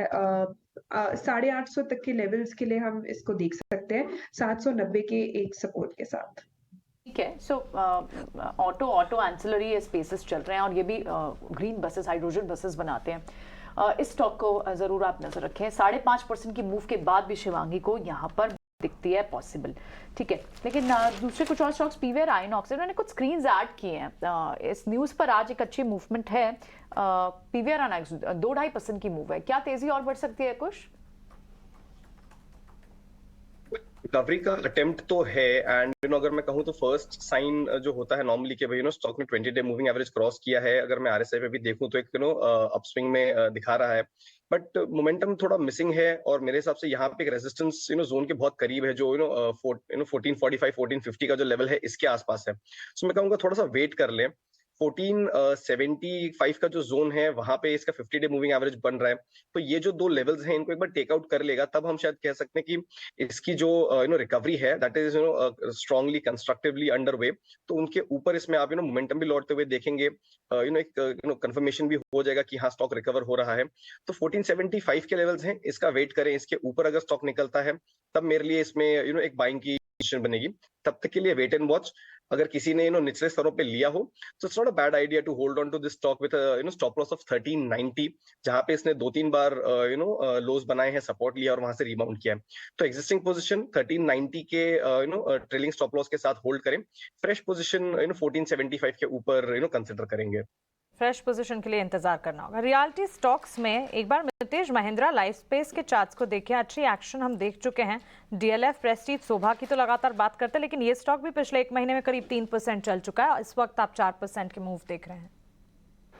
बहुत ही स्ट्रॉन्ग अपमूव है पिछले 3 वीक से, हार्ट ऑफ हार बॉटम फॉर्मेशन, और लास्ट वीक में तो बहुत ही स्ट्रॉन्ग अपमूव आया था supported with the volume. Generally उसका जो इमीडिएट रेजिस्टेंस था 405 को जो 10 फरवरी 2023 को लगा था उसको सक्सेसफुली क्रॉस किया है। तो हमारे हिसाब से stock is now poised for its all time high 550 का जो दिसंबर 2022 में लगाया था। सो डेफिनेटली स्टॉक लेवल के ऊपर भी लेना चाहिए और बाय ऑन डिप्स की कैटेगरी में भी ये आता है। Reason being is this that के मेजर रेजिस्टेंस उसने क्रॉस कर लिए हैं। नाउ थोड़ा माइनर रेजिस्टेंस है जो होगा 500 के around 480 to 500, which we think के बहुत आसानी से वो क्रॉस कर लेगा एंड अल्टीमेटली स्टॉक जो है वो नए ट्रेडिंग रेंज में एंटर होगा। तो डेफिनेटली करंट लेवल के ऊपर बाय करना चाहिए। प्रशांत, लास्ट वीक से अब तक आरईसी पीएफसी के चार्ट्स काफी चल गए, करीब 10% के मूव्स दिखा चुके हैं। क्या यहाँ पर कोई ट्रेड अप बनता है?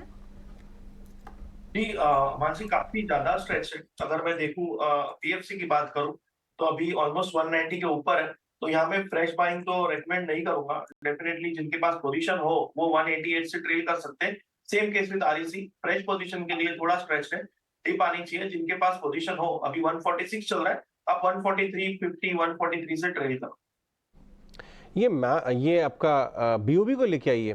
बीओबी ने अभी भी खबर दी है कि वो एनएससी के अंदर अपने 21 लाख शेयर बेचेंगे।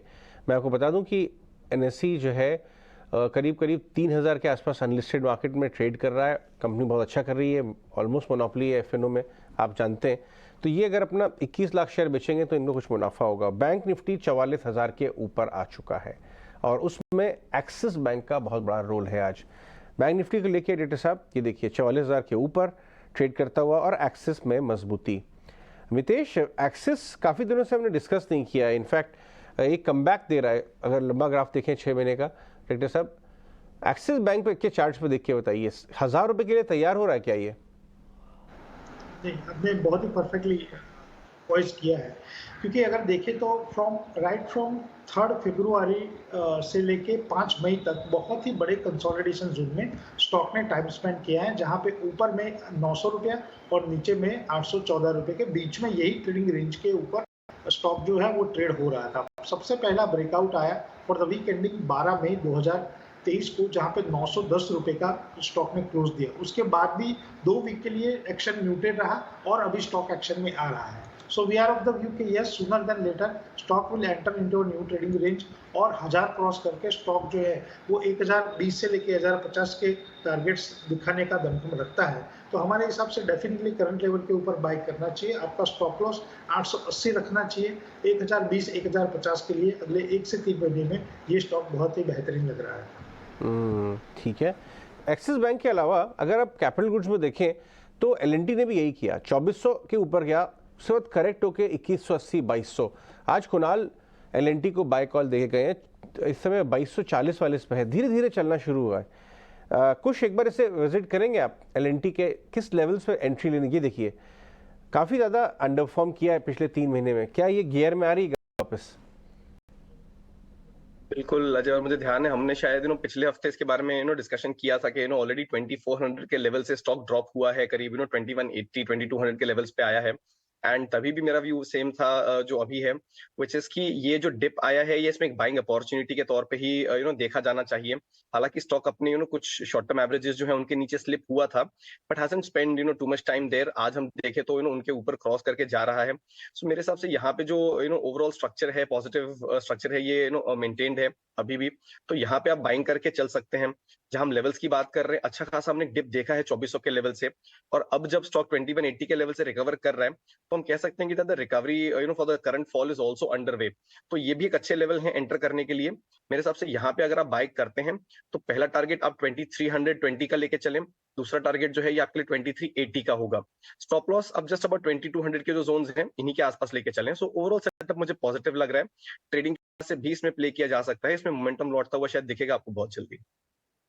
हमारे साथ बने रहिए। ऑटो में तो लीडरशिप है, M&M खास तौर पे काफ़ी अच्छा कर रहा है, बट लोगों के मन में एक शंका है, एक तरह का संदेह है कि अगर मानसून में कुछ ऊंच नीच हुई तो ट्रैक्टर सेगमेंट का क्या होने वाला है। M&M हालांकि अभी तो करीब 2.25% ऊपर है।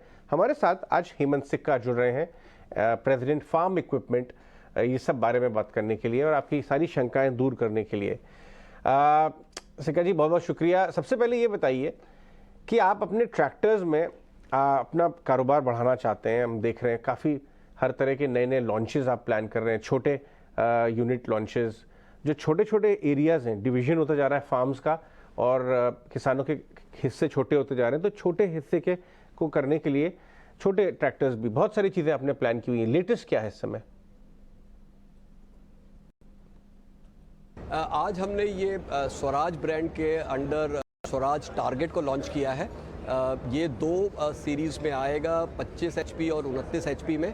और ये जो लाइट वेट ट्रैक्टर सीरीज़ है इसमें अभी तक स्वराज ट्रैक्टर का कोई भी प्रोडक्ट नहीं था। सो ये टोटली एक वाइट स्पेस है जिसमें हम अभी तक पार्टिसिपेट नहीं करते थे, और इस नई लॉन्च के मद्देनज़र जो कि 25 HP और 29 HP में आ रही है, हमें लगता है कि हमें बहुत अच्छा वॉल्यूम शेयर गेन मिलेगा, हमारा मार्केट शेयर बढ़ेगा। और ये जो सेगमेंट है ये काफ़ी बड़ी सेगमेंट है, इसमें प्रति वर्ष करीब 50,000 से 60,000 ट्रैक्टर बिकते हैं और अभी तक हम इस सेगमेंट में प्ले नहीं कर रहे थे।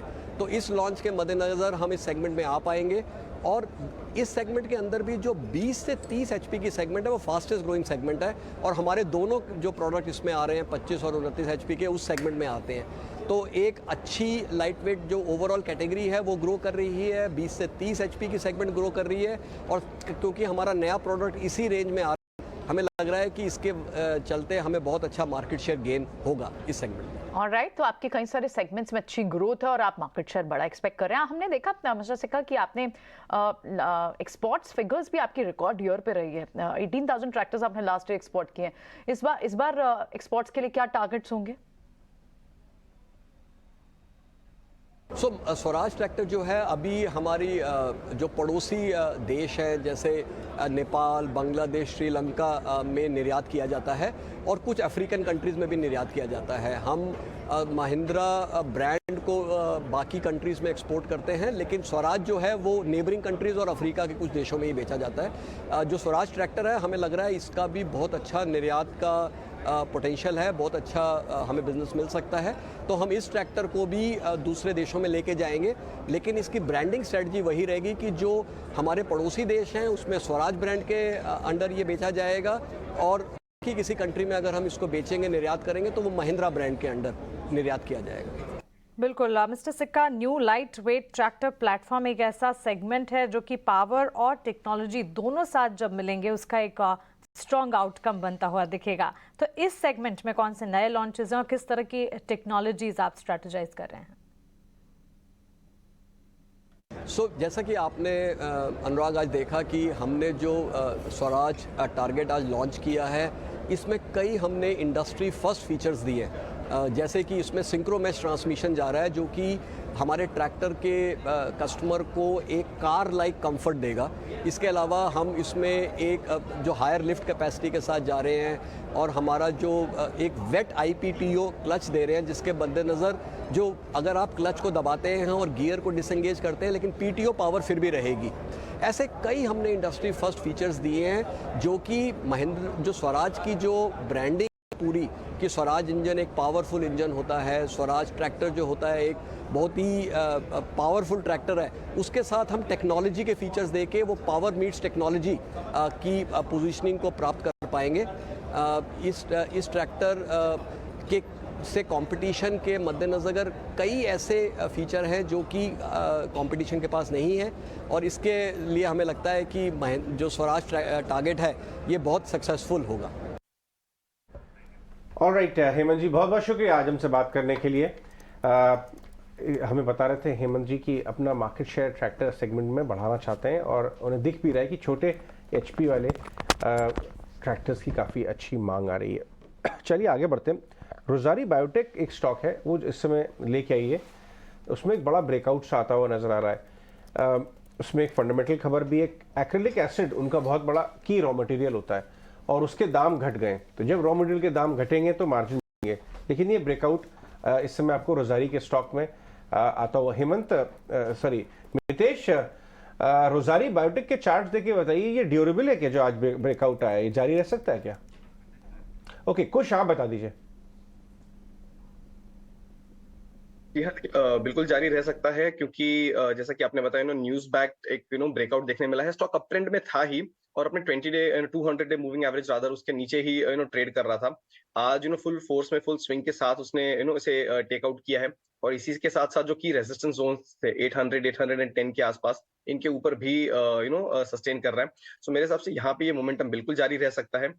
थोड़ा सा ओवर हीटिंग के करीब जा रहा है तो हो सकता है कि हमें आने वाले कुछ दिनों में हल्की सी प्रॉफिट बुकिंग देखने मिले, but there is still some distance to that.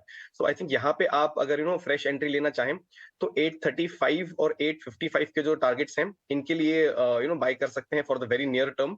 Stop loss जो है ये आप 800 के जरा सा नीचे लेके चले 90 के आसपास, तो बिल्कुल। और अगर आप पोजिशनली होल्ड करें then I won't be surprise कि 900 का जो नेक्स्ट रेजिस्टेंस जोन है वहां तक भी ये स्टॉक आपको एक अप मूव दिखा सकता है। सो ओवरऑल सेटअप पॉजिटिव है, ओवर हीटिंग के करीब जा रहा है, but we will see when it gets there. So overall setup positive, आप अभी भी एक फ्रेश एंट्री ले सकते हैं। पिरामल फार्मा के चार्ट्स को देखिए जरा, इसमें एक बहुत बड़ा प्राइस डैमेज हुआ। 200 वाला ऑलमोस्ट 55-60 पे बॉटम किया, लेकिन पिरामल फार्मा पिछले कुछ दिनों से धीरे धीरे रिकवर करता हुआ नजर आ रहा है। आज 84-85 क्रॉस करता हुआ दिख रहा है आपको। इस भाव से भी लेना बनता है क्या? बड़े लेवल्स बन सकते हैं इसमें?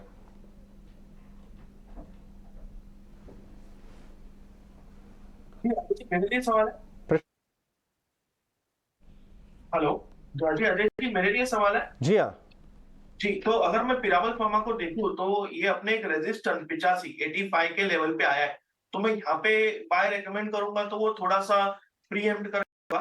बट डेफिनेटली जिनके पास पोजीशन हो, मेरी ये सलाह होगी कि आप 80 के स्टॉप लॉस से ट्रेल करो। यहाँ पे फ्रेश ऐड कब करना होगा, तो ये अभी ऑलमोस्ट 85 पे 88 के ऊपर, यानी जस्ट 3 पॉइंट ऊपर ये क्लोजिंग दे दे, तो मैं रेकमेंड करूंगा कि आप फ्रेश बाय कर लो विद 84 स्टॉप लॉस, एंड वहां से आपको 95 तक के लेवल भी दिख सकते हैं। बट फिलहाल रेजिस्टेंस पे तो सिर्फ एग्जिस्टिंग जो लॉन्ग होल्डर्स है वो ट्रेल कर सकते हैं। ओके, कुश केसी इंटरनेशनल के चार्ट्स देखिए, वही स्टॉक है जो कि साल की शुरुआत में 430 के लेवल्स पर था। महज 5 महीनों में ऑलमोस्ट 30% के अपमूव्स, 530 तक के लेवल्स, 530 के पार इस वक्त चला गया है।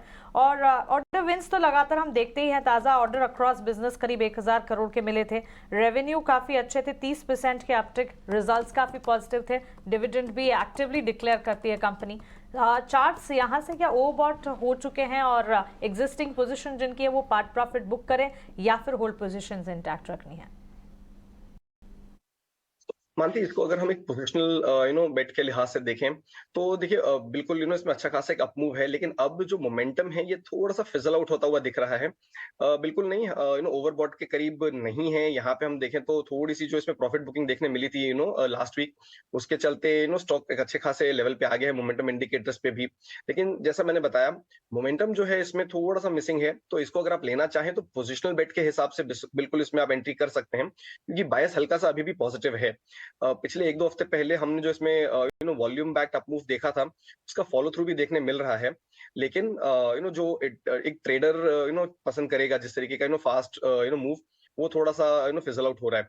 सो पोजिशनल बेट अगर आप लें तो ये ज्यादा रिवॉर्डिंग हो सकता है आपके लिए। 515 इसको आप अपना स्टॉप लॉस बना के चलें, जहां पे पिछले 2 से 3 हफ्तों में इसने अपना लो बनाया है। So that will be your stop loss. ऊपरी स्तरों पे पहला टारगेट मेरे लिए 560 का निकल के आ रहा है, दूसरा टारगेट जो है 575। तो as I said, as a positional bet ये आपके लिए थोड़ा रिवॉर्डिंग हो सकता है, थोड़ा पेशेंस रखें। ओवरऑल ट्रेजेक्टरी जो है इसकी अपवर्ड्स है। प्रशांत, टाटा केमिकल्स की आज की तेजी को कैसे खेला जाए? 5% के अपमूव्स इस वक्त नजर आ रहे हैं। प्रशांत, ये सवाल आपके लिए, टाटा केमिकल्स।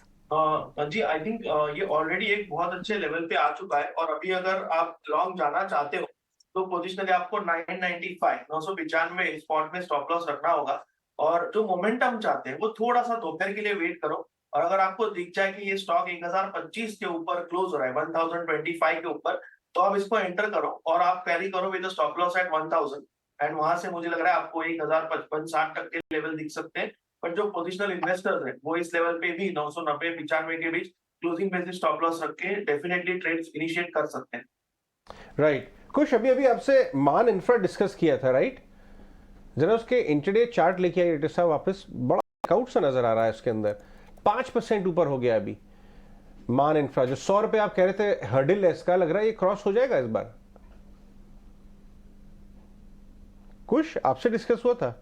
जी अजय जी, ऑलमोस्ट 99 के लेवल पे ये आ चुका है, और जैसे मैंने कहा 100 के ऊपर ये क्लोज होता है तो ये डेफिनेटली और अच्छे कम से कम 8-9% की मूव दे सकता है। तो अगर दोपहर को 3-3.15 के जोन के बाद अगर ये 100 के ऊपर दिख जाए तो ये मान के कि क्लोज हो रहा है, हम डेफिनेटली पोजीशन ऐड कर सकते हैं। और जैसे मैंने कहा स्टॉप लॉस आप करीबन 94 के आसपास, 95 के आसपास रख के 110-112 के टारगेट के लिए होल्ड करो। ठीक है, ये हो गया मान इंफ्रा 5% ऊपर, 100 रुपए करीब पहुंचता हुआ नजर आ रहा है। टाटा केमिकल्स में एक नेगेटिव नोट आया एक्चुअली, स्टॉक 5% ऊपर है लेकिन सोडा ऐश के प्राइसेस करेक्ट हुए हैं, बाजार को थोड़ा उस पर एक कंसर्न सा है। लेकिन फंडामेंटल और चार्ट्स अलग अलग चलते हैं, कई बार हमेशा एक साथ नहीं चलते। टीडी पावर सिस्टम्स को देखिए, आज अच्छा मूव दिख रहा है, 3-3.5% के रेडार पे रहता भी है ये। कुछ जरा टीडी पावर में देखिए क्या लेवल्स आ सकते हैं। सो ओवरऑल सेटअप इसका पॉजिटिव है। आई वोंट बी सरप्राइज 245 और 260 के जो जोन्स हैं यहाँ तक ये स्टॉक चला जाए। अच्छा खासा जो हमने अपसर्ज देखा है इन द लास्ट 4 डेज, जहां पे स्टॉक ने डिप के बाद 20 डे मूविंग एवरेज पे सपोर्ट लेके रिबाउंड दिया था, सो वहां से अच्छा खासा मोमेंटम बिल्ड हुआ है। वॉल्यूम्स में भी एक डिसेंट सा अपटिक है। सो एज आई सेड यहाँ पे आप 245-260 के जो जोन्स हैं ये स्टॉक में आते हुए देख सकते हैं। एग्जिस्टिंग पोजीशंस भी आप मेरे ख्याल से 222 के जो जोन्स हैं ये लेवल है, इसको आप अपना स्टॉप लॉस बनाए एग्जिस्टिंग पोजीशन। फ्रेश पोजीशंस लें तो भी इन्हीं लेवल्स के आसपास अपना स्टॉप लॉस लेके चलें। सो मोमेंटम है, डेफिनेटली राइड करिए। काफी समय से स्टॉक अच्छे खासे मोमेंटम में चले आ रहा है और अब जो है ये और पेस पिकअप कर रहा है। सो डेफिनेटली मुझे लग रहा है कि ये जो टारगेट्स हैं ये आपको सूनर देन लेटर हिट होते हुए दिखेंगे। ओके, ग्रीव्स कॉटन के चार्ट्स देखें, करीब 4% की तेजी आज हम देख रहे हैं। प्रशांत, ये वही स्टॉक है जो पिछले हफ्ते करीब 10% की गिरावट देख रहा था, आज स्टॉक में मूव है। गिरावट के पीछे के भी कुछ न्यूज़ फ्लोज, कुछ गवर्नमेंट गाइडलाइंस थी जिसके चलते कमजोरी आई थी, लेकिन क्या आज की इस तेजी पर भरोसा करना चाहिए? Mansi, very weak pattern, very weak stock overall. मुझे लग रहा है not worth the effort, very honest opinion. But जिनके पास पोजीशन हो वो 125 का स्टॉप लॉस लगाए, मैं फ्रेश रिकमेंडेशन नहीं दूंगा। डिफेंस पर कुछ just like mid cap IT, आपकी नजर डिफेंस पर भी रहती है। हिंदुस्तान एरोनॉटिक्स लिमिटेड, आज सुबह शिवांगी ने इस पर अपनी राय दी थी और स्टॉक में जबरदस्त अपमूव आज के सत्र में दिख रहा है। एचएएल के चार्ट से डिफेंस में अगर कोई और स्टॉक भी आप पिक करना चाहें। जी हाँ, देखिए इन स्टॉक्स में हमने I think starting of the year में एक हल्का सा पॉज आते हुए देखा था, बट वहां से जो इन्होंने पूरे पैक ने एक रिवाइवल दिया है। This is like the phase 2 of the defence pack जो हम अपस्विंग देख रहे हैं। तो यहाँ पे मेरे ख्याल से ये जो मोमेंटम है ये कंटिन्यू रह सकता है। स्टॉक में कहीं भी आप देखिए पॉज जैसा भी हमें देखने नहीं मिला है in the near term. 20 day moving average is acting like a very strong support zone. तो यहाँ पे आप मेरे हिसाब से अगर बाइंग करके चलें तो थोड़े लंबे टारगेट्स के लिए इसमें प्ले करें। 3400 का ये आपका पहला टारगेट होगा। 3550 ये जो लेवल्स हैं ये आपके लिए as a second target act करेंगे। ऑन द डाउन साइड 3200 जहां पे स्टॉक ने थोड़ा सा रेजिस्ट किया था बिफोर ब्रेकिंग आउट टुडे, सो उसको आप अपना स्टॉप लॉस बना के चलें। अच्छे खासे मूव के बाद अभी भी यहाँ पे जो रिस्क रिवॉर्ड रेशियो है मुझे लग रहा है काफी फेवरेबल है, because the momentum will take it through. कुछ और स्टॉक्स की अगर इस स्पेस में बात करें तो मज़गाओ डॉक एक स्टॉक है जो मेरे रेडार पे है। इसमें भी हमने एक डिप के बाद बाइंग आते हुए देखी है। आज स्टॉक 340 का जो इसका रेजिस्टेंस जोन है इसको क्रॉस करके इसके ऊपर ट्रेड कर रहा है। मज़गाओ डॉक भी अपने रेडार पे रखें ऑन द बाय साइड। 880 के टारगेट के लिए स्टॉप लॉस जो है यहाँ पे आप 825 830 के जो लेवल्स हैं इनका लेके चल सकते हैं।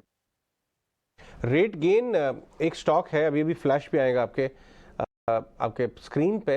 इसमें आदित्य बिरला एएमसी ने बहुत जोर से अपना शेयर बढ़ा लिया। रेट गेन इस समय 2% ऊपर है, कुछ 1-1.5% होल्ड किया करते थे लेकिन बाइंग करके करीब 5% क्रॉस कर लिया है। रेट गेन के चार्ट्स प्रशांत जरा देख के बताएं आप, क्या लेवल्स पॉसिबल हैं इसमें? प्रशांत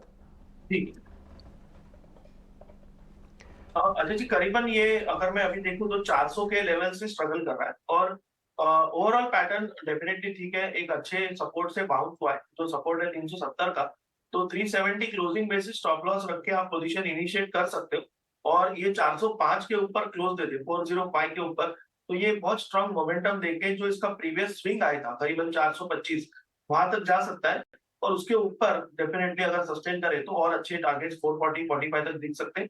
बट फिलहाल मोर देन द अपसाइड, आप डाउन साइड 370 के हिसाब से क्वांटिटी प्लान करो और क्लोजिंग बेसिस 370 रख के आप बने रह सकते हो। इंपॉर्टेंट चीज जो यहाँ पे नजर आ रही है वो पिछले 2 दिनों के वॉल्यूम, बहुत स्ट्रॉन्ग वॉल्यूम्स के साथ रैली आई है, तो वॉल्यूम बैक रैली में हमेशा विश्वास रखना चाहिए। Okay, I think rate gain में लास्ट वीक एक और फंड बाइंग हुई है। आई थिंक एफआईज बाइंग है, सॉफ्टजन ने खरीदा था शायद RateGain last week.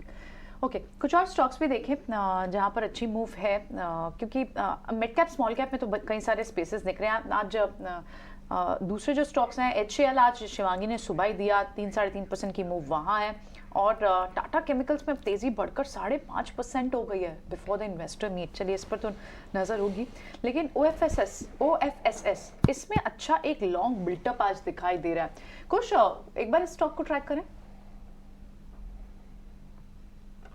So again यहाँ पे हमें एक मूवमेंट अपसाइड का देखने मिल रहा है, बट मुझे वो मोमेंटम उतना स्ट्रॉन्ग नहीं लग रहा है जितना कि किसी ट्रेडर को पसंद होगा। एक बहुत बड़ी गैप थी जो अभी यहाँ पे फिल होते हुए नजर आ रही है। सो 3675 तक जा सकता है, but again that is very close to the current level. तो मेरे हिसाब से यहाँ पे फ्रेश एडिशंस जो है ये मैं कहूंगा थोड़ा सा होल्ड बैक कर लें। ये 3675 के जो जोन्स हैं इनके ऊपर क्रॉस होगा तब आप इसमें एक फ्रेश मोमेंटम आते हुए देखेंगे and that's when we will probably consider it for buying. But up until then मैं कहूंगा थोड़ा इसको वेट एंड वॉच करें। एग्जिस्टिंग पोजीशंस हों तो कोई चिंता की बात नहीं है, बिकॉज स्टॉक में जो एक फॉल आया था उसके बाद जो रिवाइवल हुआ है 3400 के लेवल से ग्रेजुअली ही सही, बट एक अप ट्रेंड में ही चल रहा है। तो एग्जिस्टिंग पोजीशंस के लिए आप 3590 के जो जोन्स हैं इनको ट्रेलिंग स्टॉप लॉस बना के स्टॉक में बने रह सकते। ऑलराइट जेंटलमैन, हमारे साथ बने रहिए, एक छोटा सा ब्रेक लेते हैं। प्रशांत और कुश, मैं आप दोनों को कांग्रेचुलेट कर दूं जरा। दो स्टॉक्स अभी हमने डिस्कस किए, बड़ा ब्रेकआउट दिखा रहे हैं। एक तो मान इंफ्रा 6% ऊपर 100 क्रॉस कर गया प्रशांत, बहुत गुड बना। और कुछ के साथ पिरामल फार्मा डिस्कस किया था, वो भी 5% डेज हाई पे। तो ये भी है, कभी कभी पोजिशनल कॉल्स, इंट्राडे कॉल सब है, बट एक्शन यहाँ पे जरूर मिलेगा आपको 18 स्वदेश पे। छोटा